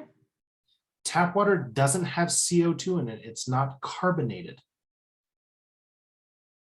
When I add CO2 to the carbonated water, that becomes acidic. So your carbonated water is actually more acidic. Does anybody actually like drinking carbonated water? Okay. When you drink carbonated water or soda, there's a bite to it because of the carbonation. You guys ever notice that? There's a bite to it. That's because it's acidic. You're tasting carbonic acid. Okay. So let me kind of rephrase this. The human body is mostly made up of what? In fact, it comprises 60% of our total body's weight. Water. Water. Water. So if I hold in CO2, will I become acidic or basic? Acidic? Acidic. I will eventually become acidic. So let me kind of walk you through this, okay? I'm going to take a deep breath. All right, now I'm not sucking in anymore. This is really messing with my sinuses. I am building up CO2 in my body. Now, what's happening to my pH right now? Is it going up, down, or staying the same? Down. Well, I'm not passed out yet. I'm still hanging in here. Why? Staying the same because of the buffer. My buffer, my blood is buffering it. But can I hold my breath for it forever? Eventually, I'm going to build up too much acid. Now I pass out. So you see how this buffer buys you time again? I take a deep breath in. I can still hold my breath. I can hold my breath. The average person can hold their breath for like 2 minutes. Some people can do it for 5 minutes. You can hold your breath. You can hold the CO2 because your blood buffers that acid. I don't instantly drop in pH. But if I hold my breath for too long, now my pH tanks. That kind of makes sense? Okay. So are you at danger for lowering your pH by drinking carbonated water? Why not?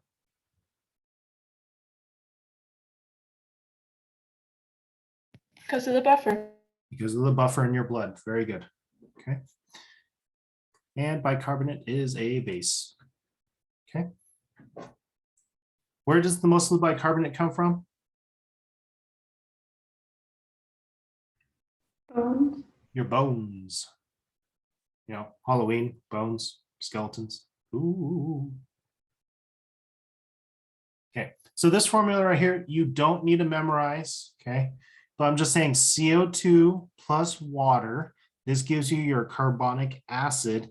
It dissociates into your proton and your bicarbonate, your acid and your base. Again, don't need to memorize it, just saying like, hey, when you build up CO2, Okay. So if your blood can't fix your issues, what are the two organs that actually can? Your lungs and And kidneys. Perfect. Lungs and kidneys. Now, actually, let me say, yeah, kidneys. Okay. When we talk about pH balance, it refers to your respiratory system and your metabolic system. So whenever you see the term metabolic, I want you to think renal. I want you to think kidneys. Okay. Now with your lungs, they can go two ways. They can hyperventilate or they can hypoventilate. If I hyperventilate, will I increase or decrease the CO2 in my body? Increase? What happens to all that CO2? Does it stay with me or does it leave? leave. It should leave. So hyperventilation will actually decrease the CO2 in the blood. But if I hypoventilate, what happens to the CO2 in my blood? It goes up. Sorry, I can't just hold, I can't really hold my breath right now. But yeah. Okay. Now, in terms of your kidneys, again, they double time. Okay, they can either choose to, well, they do both. They reabsorb and they secrete. Reabsorb means to put back into the blood.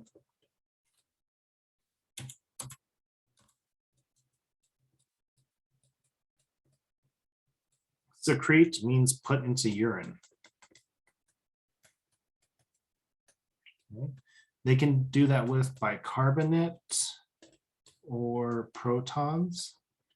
You can do that with bicarbonate or protons. Okay. And I'm going to give you more context for these, but I'm just kind of explaining it.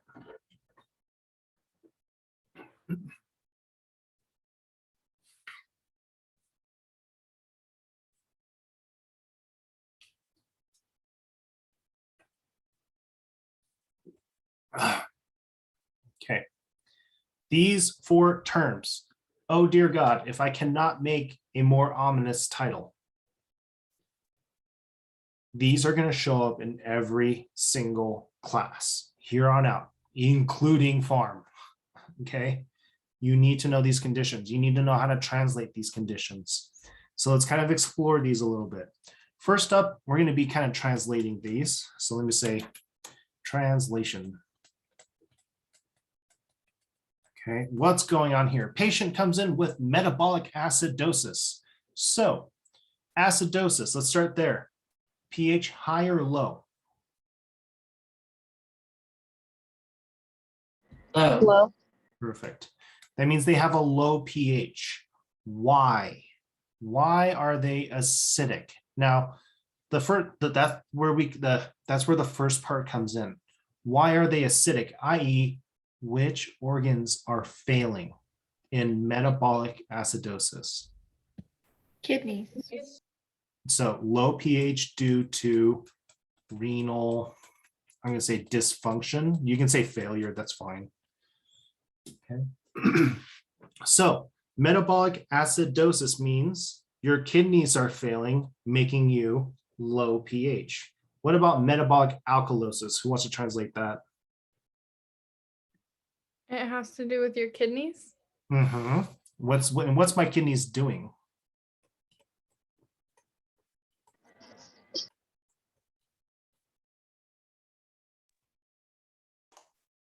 The failure of the kidneys, so there's going to be an increase in pH. Awesome. So when my kidneys fail, I want you guys to notice it can go two ways. If my kidneys fail, it can make me acidic or it can make me basic. What about respiratory acidosis? What's going on there? The pH in your lungs is going down and your lungs are failing? Yeah, so it's not just my lungs, it's my whole body. So when we're talking about increased, decreased pH, it's whole body. So acidosis, my pH is dropping throughout my whole body because which organs are failing? Respiratory failure. Okay. Again, you can say failure or dysfunction, either one's fine. Therefore, the last one, increased pH secondary to respiratory failure. Okay. This is just translating them. This is what they mean.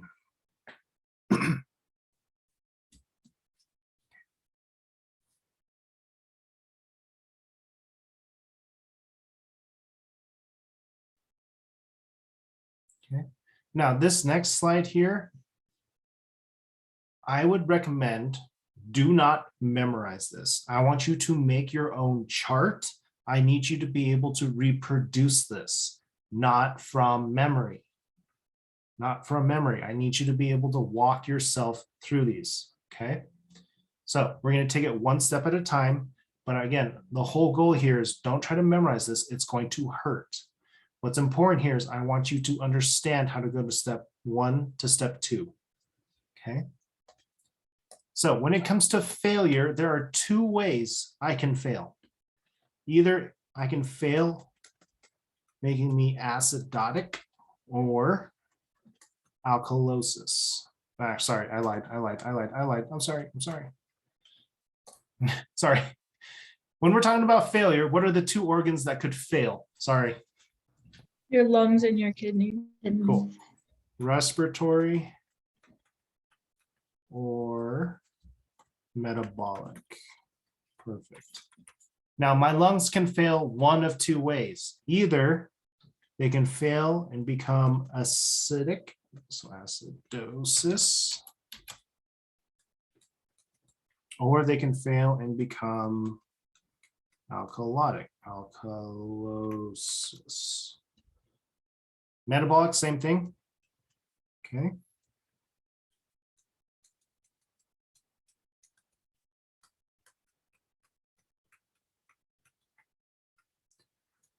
All right, so now is when we start getting into the meat and potatoes here. Patient is brought in with respiratory acidosis. What would you want to assess first? Where would you find symptoms of respiratory acidosis? They're breathing. In their breathing. So exactly, if I say like, hey, your patient has heart failure, what are you going to go look at? Their ear? That makes no sense. So whenever I ask for symptoms of some sort of organ failure, you should assess that organ. Does that kind of make sense? So respiratory acidosis, we need to look at the lungs. So I'm going to flip this to you. How could the lungs fail, causing me to be acidic? How would my lungs fail, causing me to be acidic? Low pH. It's definitely going to cause a low pH. Sorry, Lichis, you go for it again. I said decrease of pH. Decrease of pH, yeah. So the issue is that I'm dropping my pH. Why? Because I am holding CO2. And Raul, you're onto it. I'm holding onto CO2 for too long. So does that mean I'm hypoventilating or hyperventilating?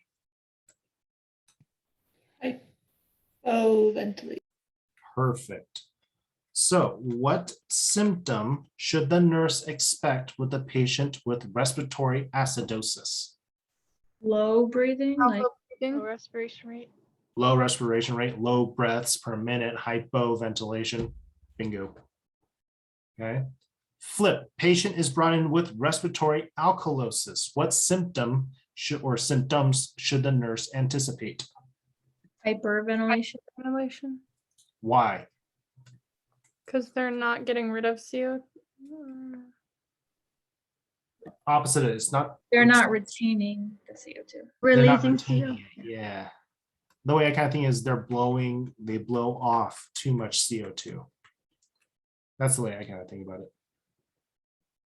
Does that kind of make sense there? If I'm asking you for symptoms, you need to look at the organs that are failing. So metabolic acidosis, what organs do we want to check out? The renal. Perfect. Your renal does 2 jobs. They reabsorb, and they secrete.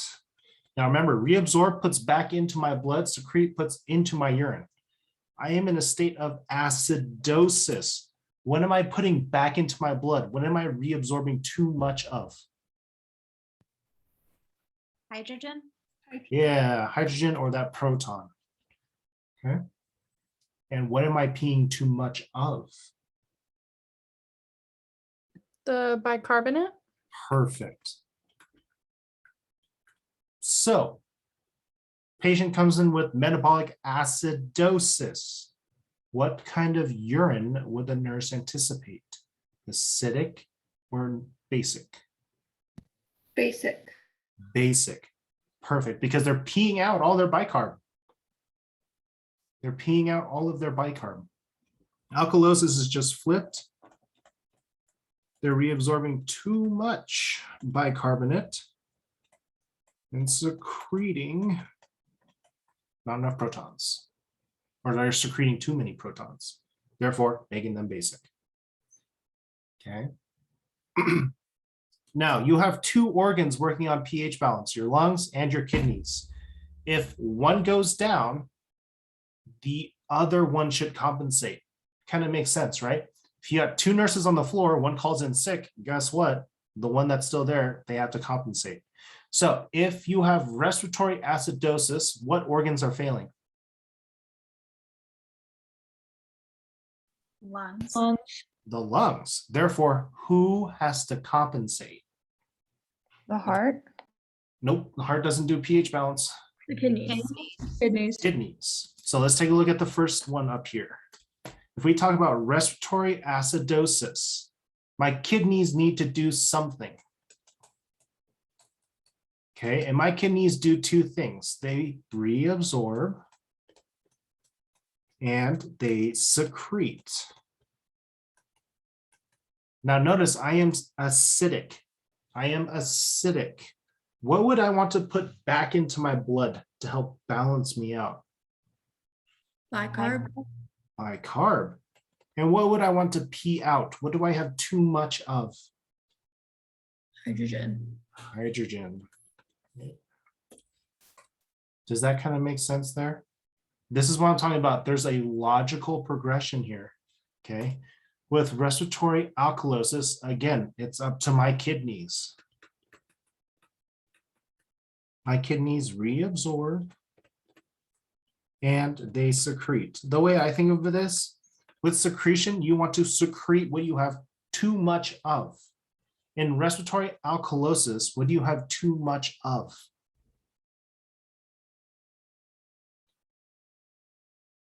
Carbon dioxide. In alkalosis, you have too much CO2. Okay. So do I want to pee out CO2? Does my pee come out carbonated? No, you pee out the protons. You would want to pee out the protons. So that's the difference between the volatile and the non-volatile, right? If you pee out CO2, something's extremely wrong. Your plumbing shouldn't be connected to your HVAC, if you know what I mean. Okay. So I need to pee out my extra acid. Oh, no. Oops. I messed that up. Yeah, alkalosis here. I'm alkalotic. I have too much bicarbonate. I need to pee out my bicarbonate. I'm sorry. Okay. Why would I want to reabsorb protons? Why would I want to reabsorb this hydrogen? Why would that help? It would bring the pH back down. It would help bring pH back down. Perfect. Yeah. Nice, Raul. Okay. So on the other side, metabolic failure. If I have metabolic acidosis, who has to compensate? Your respiratory? The respiratory, the lungs. How? If I have metabolic acidosis, how can my lungs help me?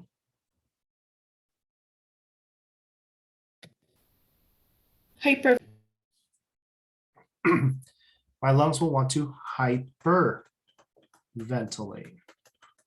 Why would hyperventilation help with metabolic acidosis?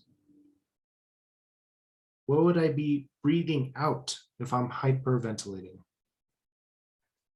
CO2. I'm blowing off that CO2.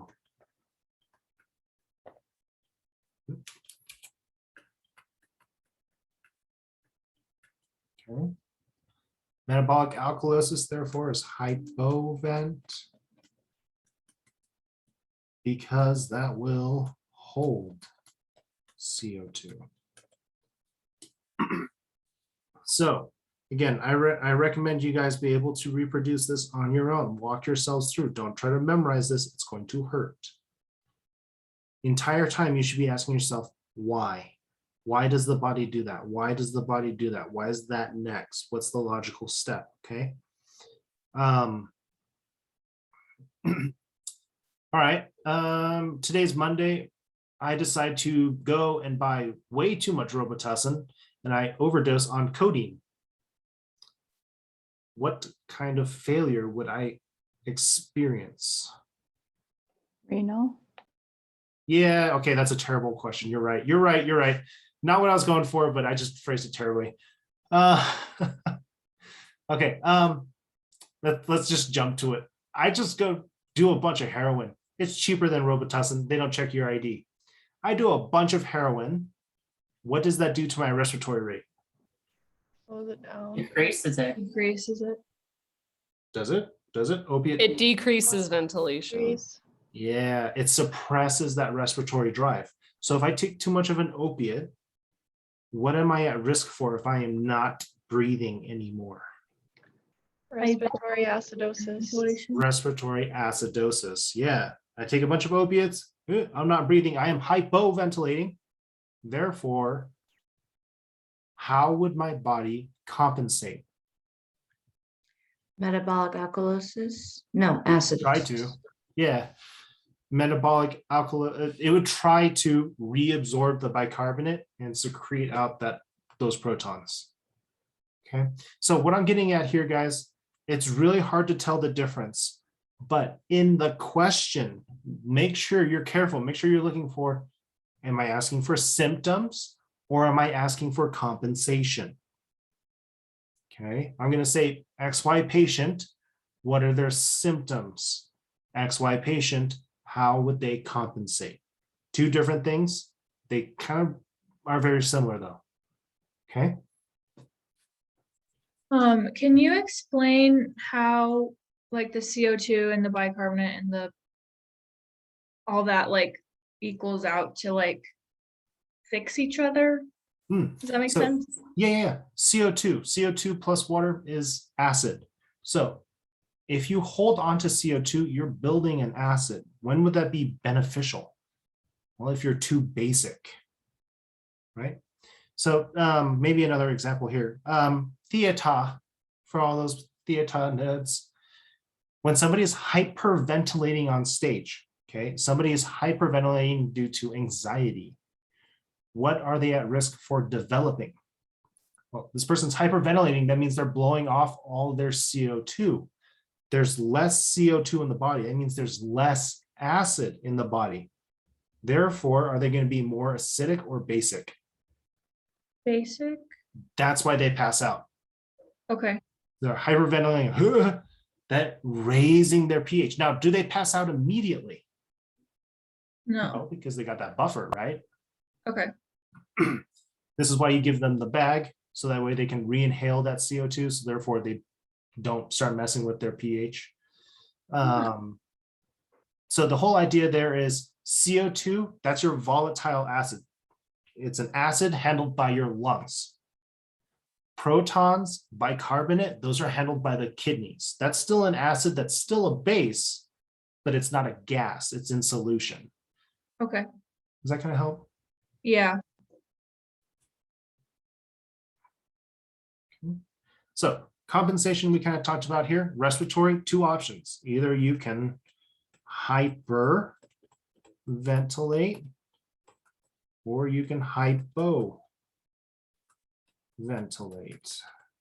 If you hyperventilate, what do you do to CO2?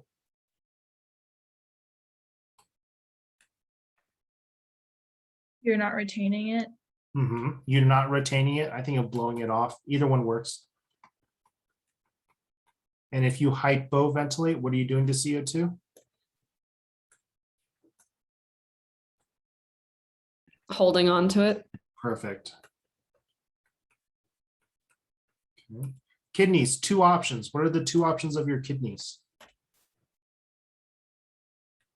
To reabsorb hydrogen and secrete bicarb, and then the vice versa. Yeah. So either reabsorb or secrete.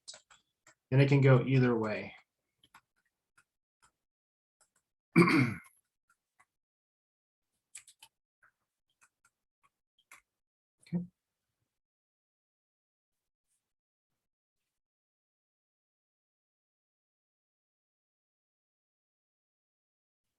All right. So recapping everything, your blood is a buffer. Therefore, is it a fix? No.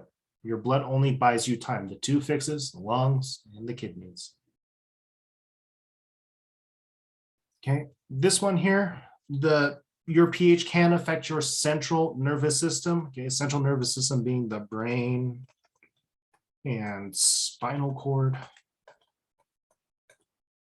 Okay. The way I remember this, like this is just flashcard level. I'm not looking for anything crazy. Acidosis. What happens to my pH? Up, down, left, right?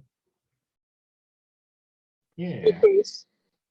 Acidosis means we see a drop in pH. If you drop pH, you see CNS depression, i.e. decreased CNS activity. That's the way I remember it. Alkalosis, increased pH, increased CNS activity. Okay.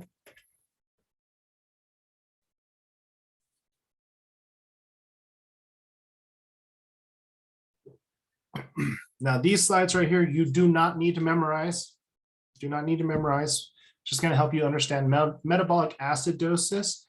Reviewing which electrolyte is the only electrolyte affected by pH.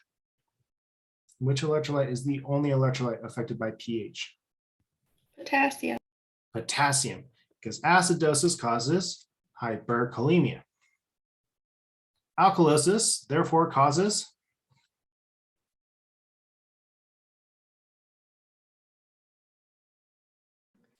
Hypokalemia? hypokalemia. See, I wasn't lying. So just saying like, hey, acidosis, hyperkalemia, alkalosis, hypokalemia. Okay, again, don't need to memorize all of those symptoms. Now, if you did not like my explanations of stuff, that's fine. You're still just hurting my feelings. It's fine. It's only 4 weeks in. Here's the reading if you want it. Metabolic acidosis. So my kidneys are failing, dropping my pH. Who has to compensate and how?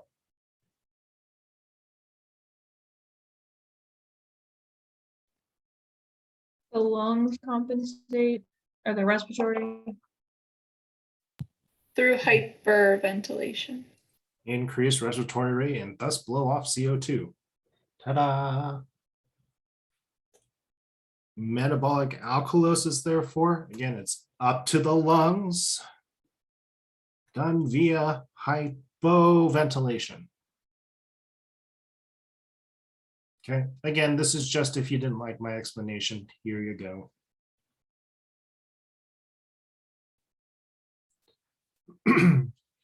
Respiratory acidosis, therefore it's up to my kidneys.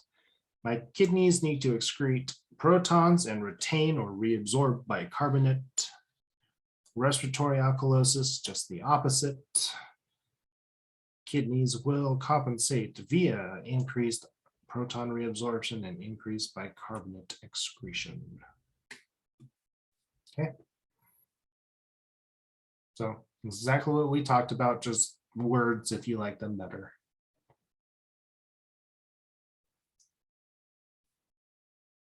Oh dear God, does it get more ominous than that?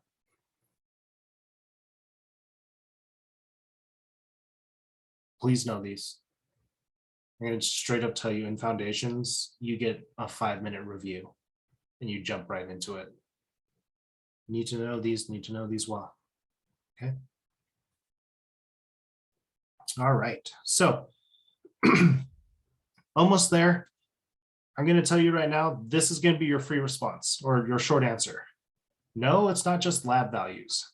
You need to know these lab values to solve for these short answers. Okay. So how about, excuse me, we take a quick break. So let's say like 35. We pick back up and I'm going to straight up tell you your short answers and how to solve for them. Sound good? Okay, 14:35, and that'll be the end of it.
Oh. So, sorry guys, I couldn't give this lecture live, but hopefully this online's still okay. Is it feeling beneficial? Glad you guys didn't sit through a recording for it. Yes, it's good. Thank you. Yeah.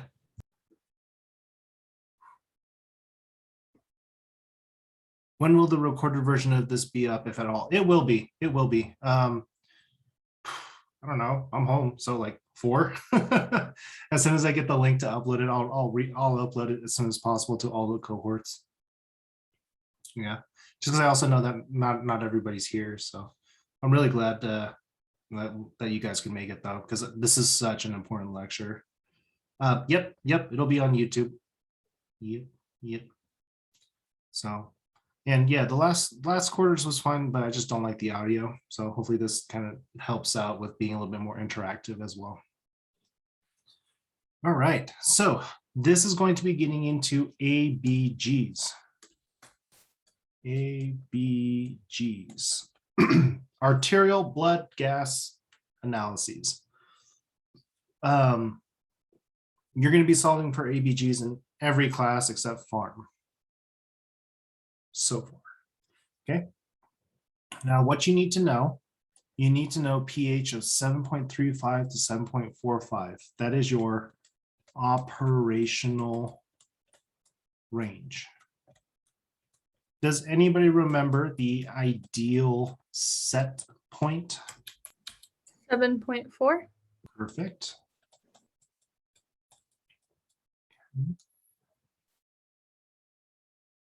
Ideal set point is 7.4.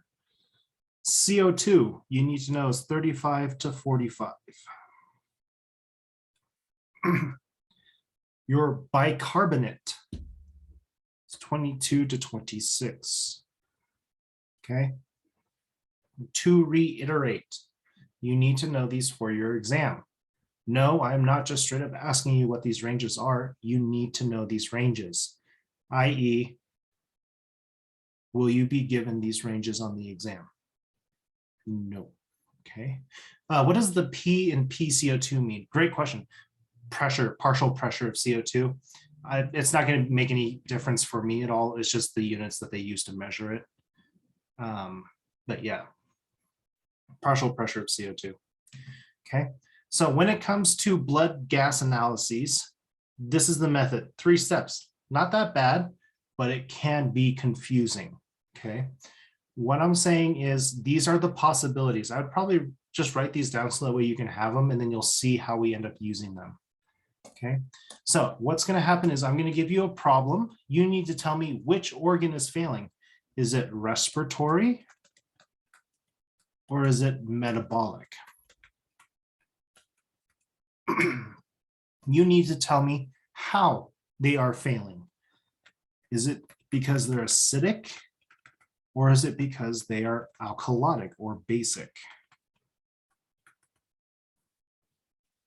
The new part to you guys is the compensation.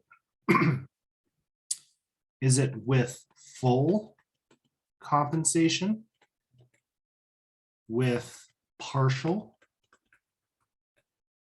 compensation, or with no compensation? Okay. What's going to happen on the exam is I'm going to give you 3 numbers and you need to form the complete sentence. Is it respiratory acidosis with partial comp, metabolic acidosis with full comp? All 3 parts in one statement. Now, this is so important. I want to reiterate, so important. There is no partial credit here. Okay. This is your short answer. I give you 3 numbers. You type out the sentence. All or nothing. Okay. So I'm just really impressing upon you guys like how important this is. Okay, and I promise there's examples. I promise. But these are going to be the different options that you have to choose from. Okay.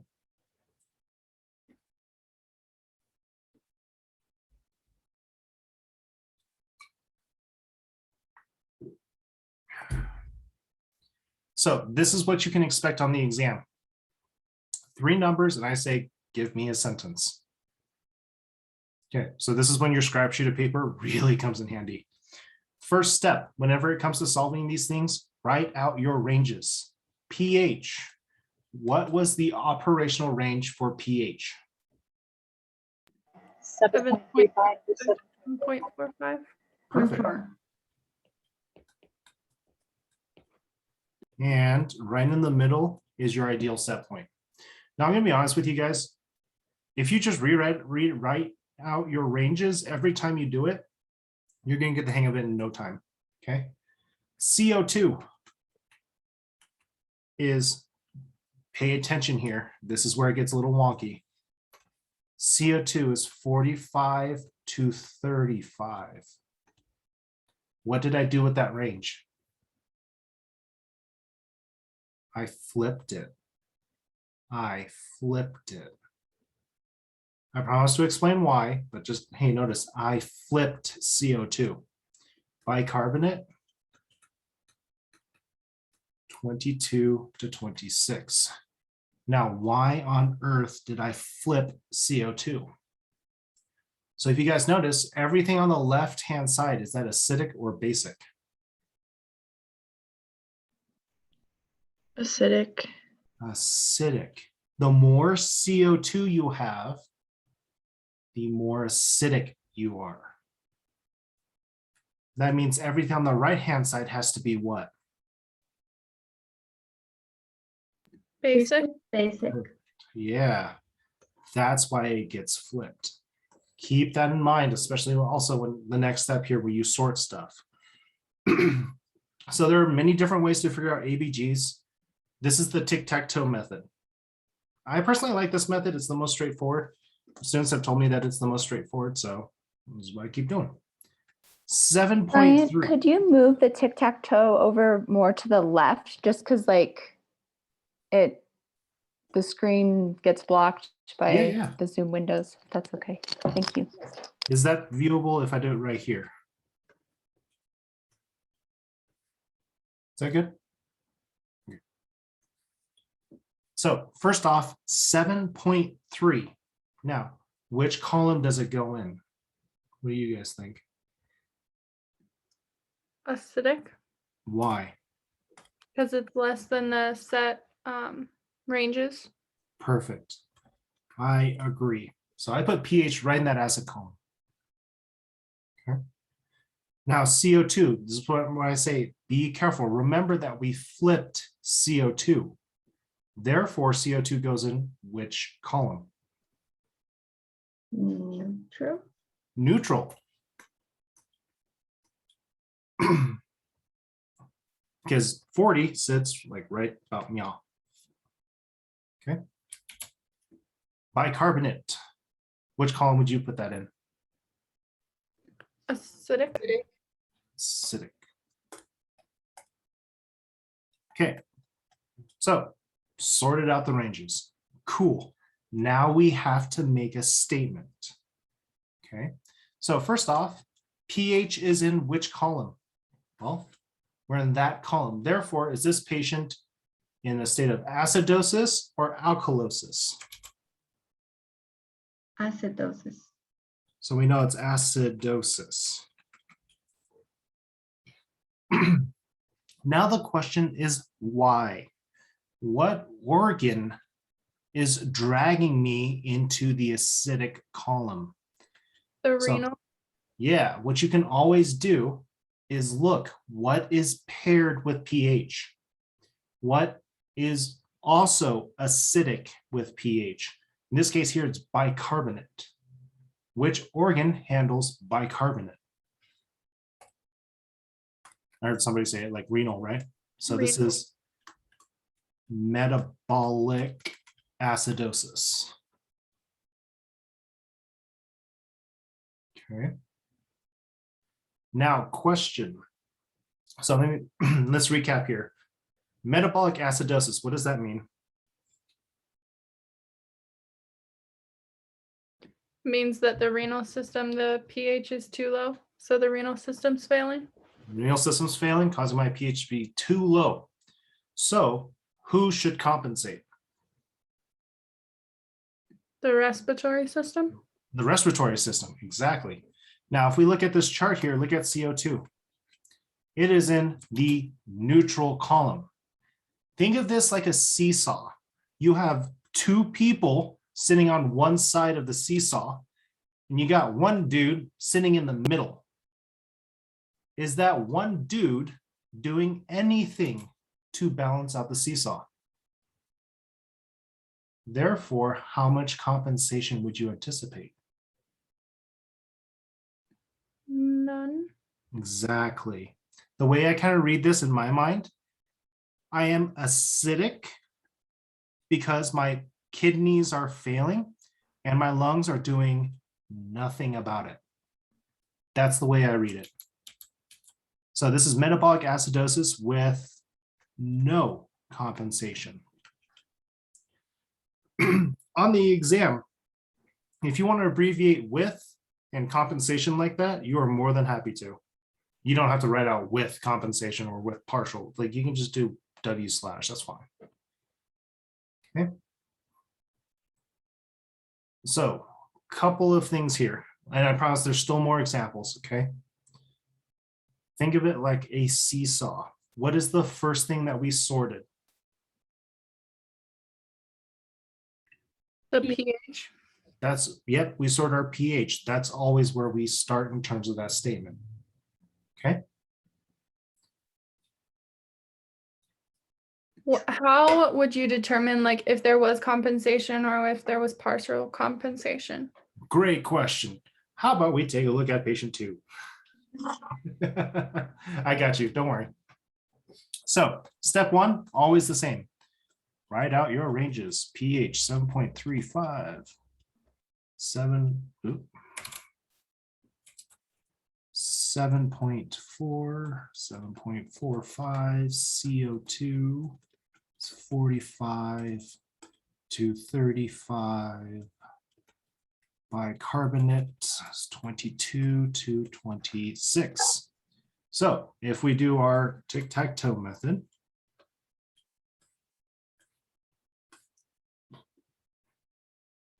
okay, 7.5 pH, which column you guys want to put that in?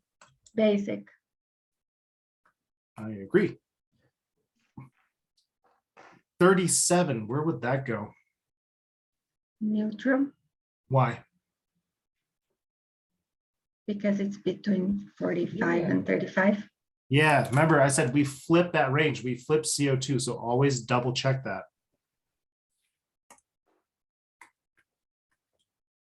So for it to be neutral, does it just have, is like 44 neutral? Or is that, I promise No. I'll explain those ranges and where the cutoff is, I promise. okay, okay. Bicarbonate therefore is Acidic. Acidic. I messed this up. Damn it. So if you ever sort this and you notice that, hey, nothing is attached to pH, something is wrong. Because I was trying to change this up to kind of like give us a little bit more variety, and I did not double check my work. Sorry. I'm glad I did this live lecture. This shit would not make sense. So let's try this again. Let me change the value here.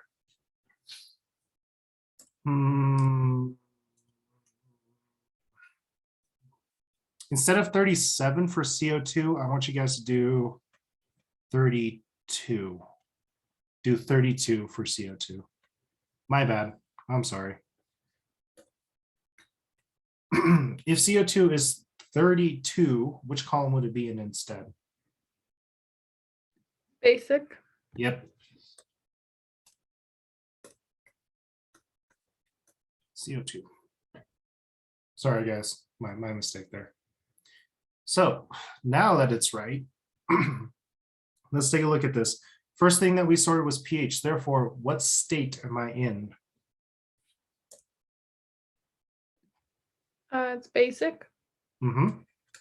Alkalosis. And why? Why am I alkalotic? Why am I basic? because you're blowing off CO2, so it's respiratory. Yeah, it's just whatever's tied to my pH. So it's respiratory alkalosis. Now, so my lungs are failing, making me basic. Okay. My kidneys, are they trying to balance me out? Are they on the other side? Yes. Yeah, so we know that there's some sort of compensation now. So it's either partial compensation or full compensation. Take a look at your pH. 7.5. Am I still living or am I still dying?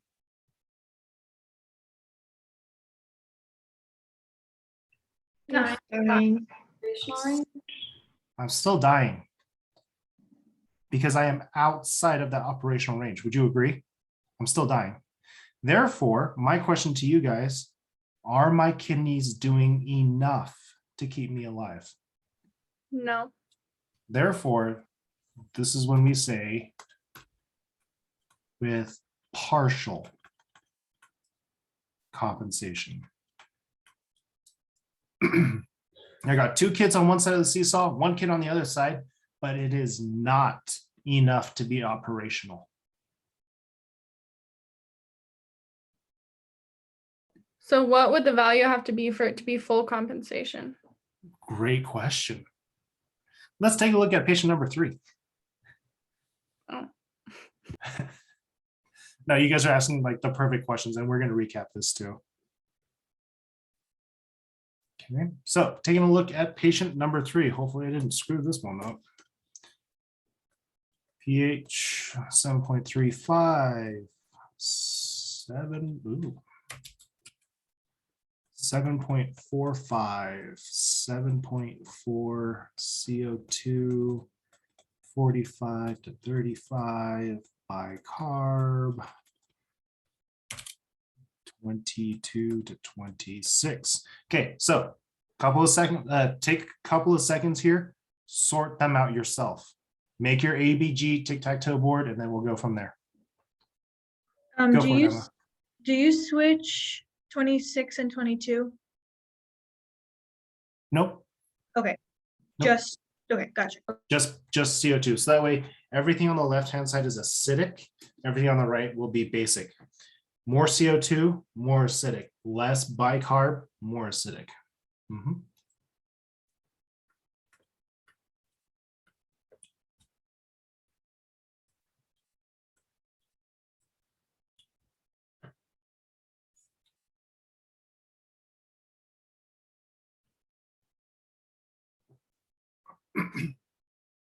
Okay, so let's kind of take a look here before you guys get too crazy with it. 7.37 goes in which column? Neutral. See, there's something different about pH. There's something that pH range has that CO2 and bicarb doesn't. What does that pH range have that the other two don't? Decimal. Ideal set decimal. point. The ideal set point. We have an ideal set point. That means if I'm technically to the left of 7.4, if I was like 7.39, would that technically make me acidic or basic? Acidic. Yeah. So 7.37 is therefore technically, yes, I am within range, but am I acidic or am I basic? Acidic. So this is the way I do it. I write pH, or actually let me switch colors here. I write pH because again, I'm technically acidic, but I am operational. I am acidic, but I'm acting like I am neutral.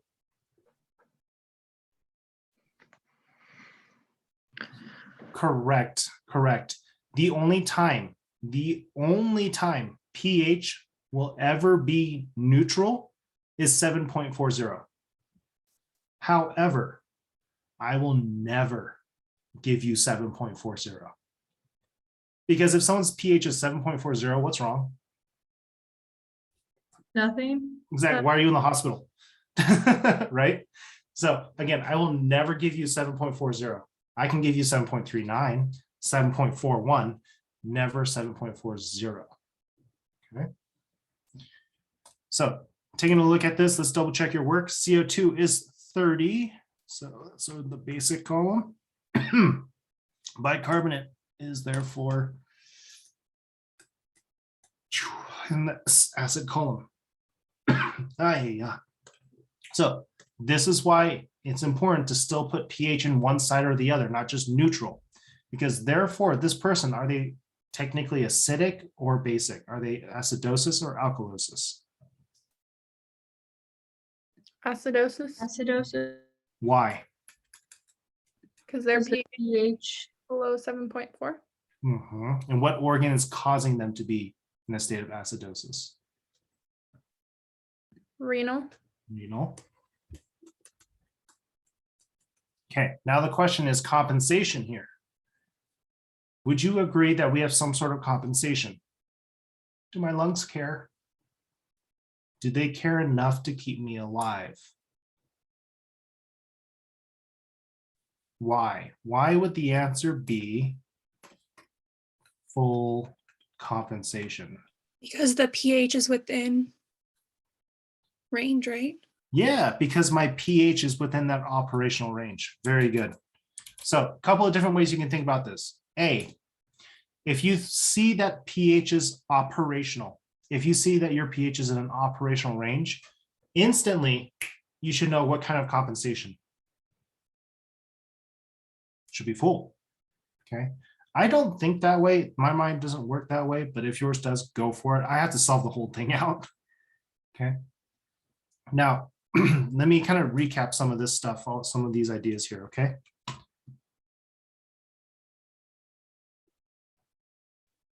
So, a couple of the things here, some never events. I will never, ever give you these situations. I will never give you pH as 7.40. Ever. Okay. Another thing is if you sort it out, A, B, G, you will never see pH hanging out by itself. If you see pH hanging out by itself, something got sorted wrong. Or I give you bad numbers, sorry. Why? If you were to look at this patient's ABGs or their, whoa, what am I doing?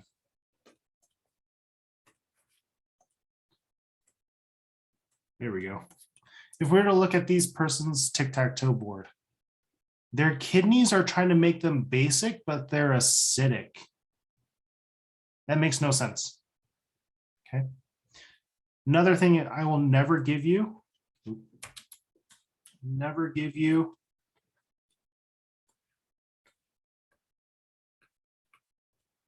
will never give you all three values in the same column.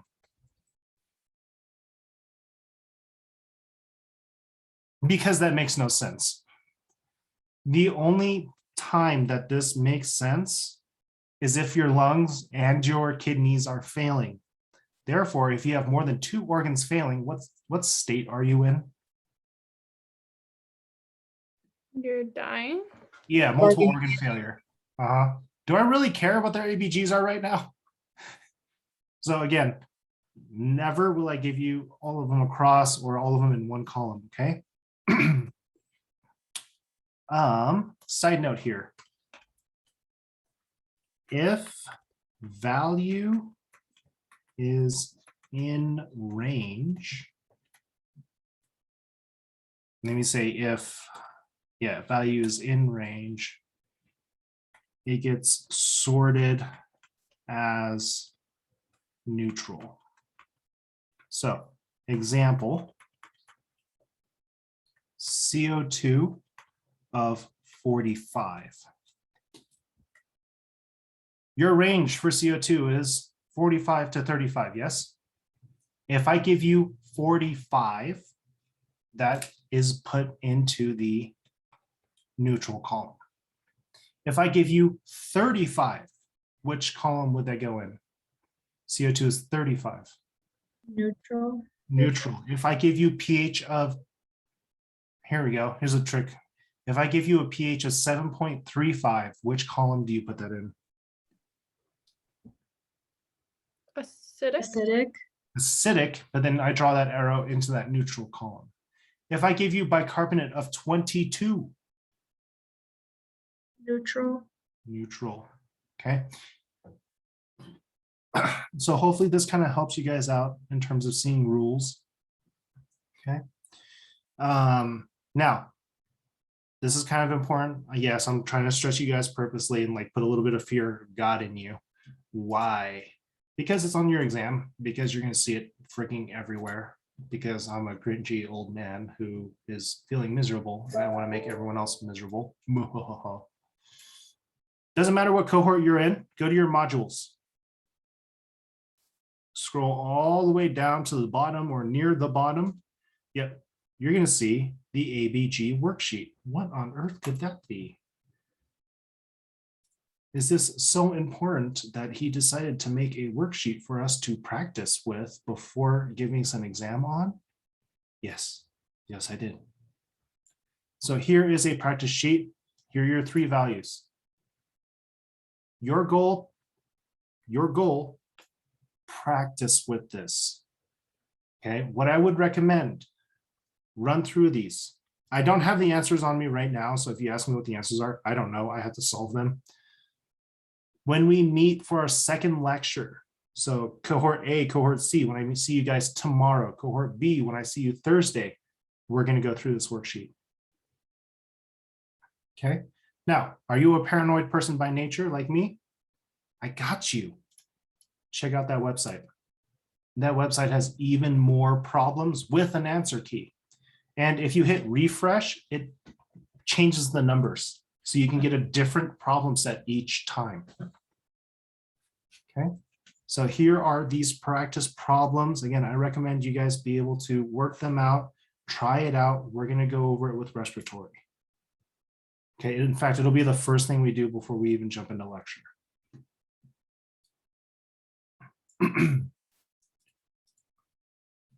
It's almost like I care about you guys or something like that. I don't know.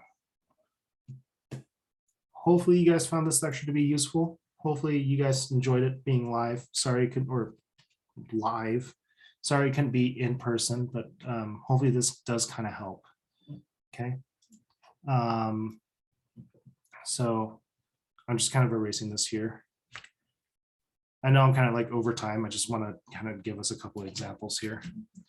If you sort out your values, okay, let's say you have pH here, CO2 here. If I really care, I'll bring my dog to class one day. She's in class right now. That's her. That's Little Whiskey.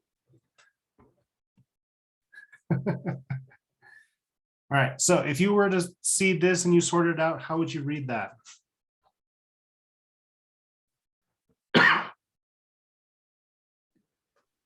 Respiratory acidosis without renal compensation. Perfect. You can just say without compensation. That's fine. If I change it to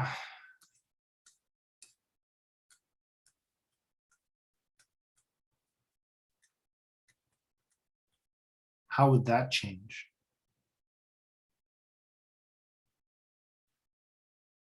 Respiratory acidosis with compensation, but we don't know whether it's full or partial. No Wait. arrow. Oh, then it's partial. Mm-hmm. Okay.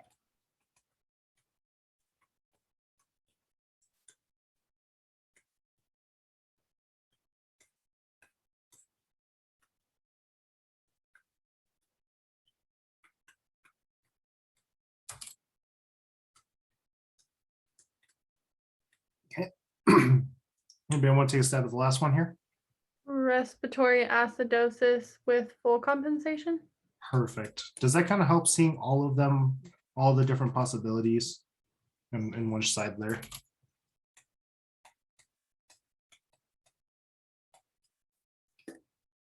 So again, practice with that. Okay, you have your guys' worksheet. I will try to get this lecture up ASAP. And yeah, hopefully I still have a voice tomorrow. But thank you guys for being here for the optional lecture. I haven't ever had this many people in my Zoom room, so this is exciting. Whoop, whoop. But yeah, this is a tough lecture. So I'm really glad you guys were here to interact and ask questions, because it's gonna be rough just watching a recording. So everybody stay safe. Don't lick things that are not yours. And I'll see you guys bright and early, or cohort A, I'll see you bright and early. Is the quiz that's due today, it just says neuropath. Yep. Is that from the pain senses and neurological pathology You got it. PowerPoint? You got it. Cool. Thank you. No problem. Bones Day. I think it honestly, Lita, it kind of like flew over my head. I thought you were just making a joke about spooky, scary skeletons. So there's a pug on TikTok called Noodle, and he's like 13 years old. And if you stay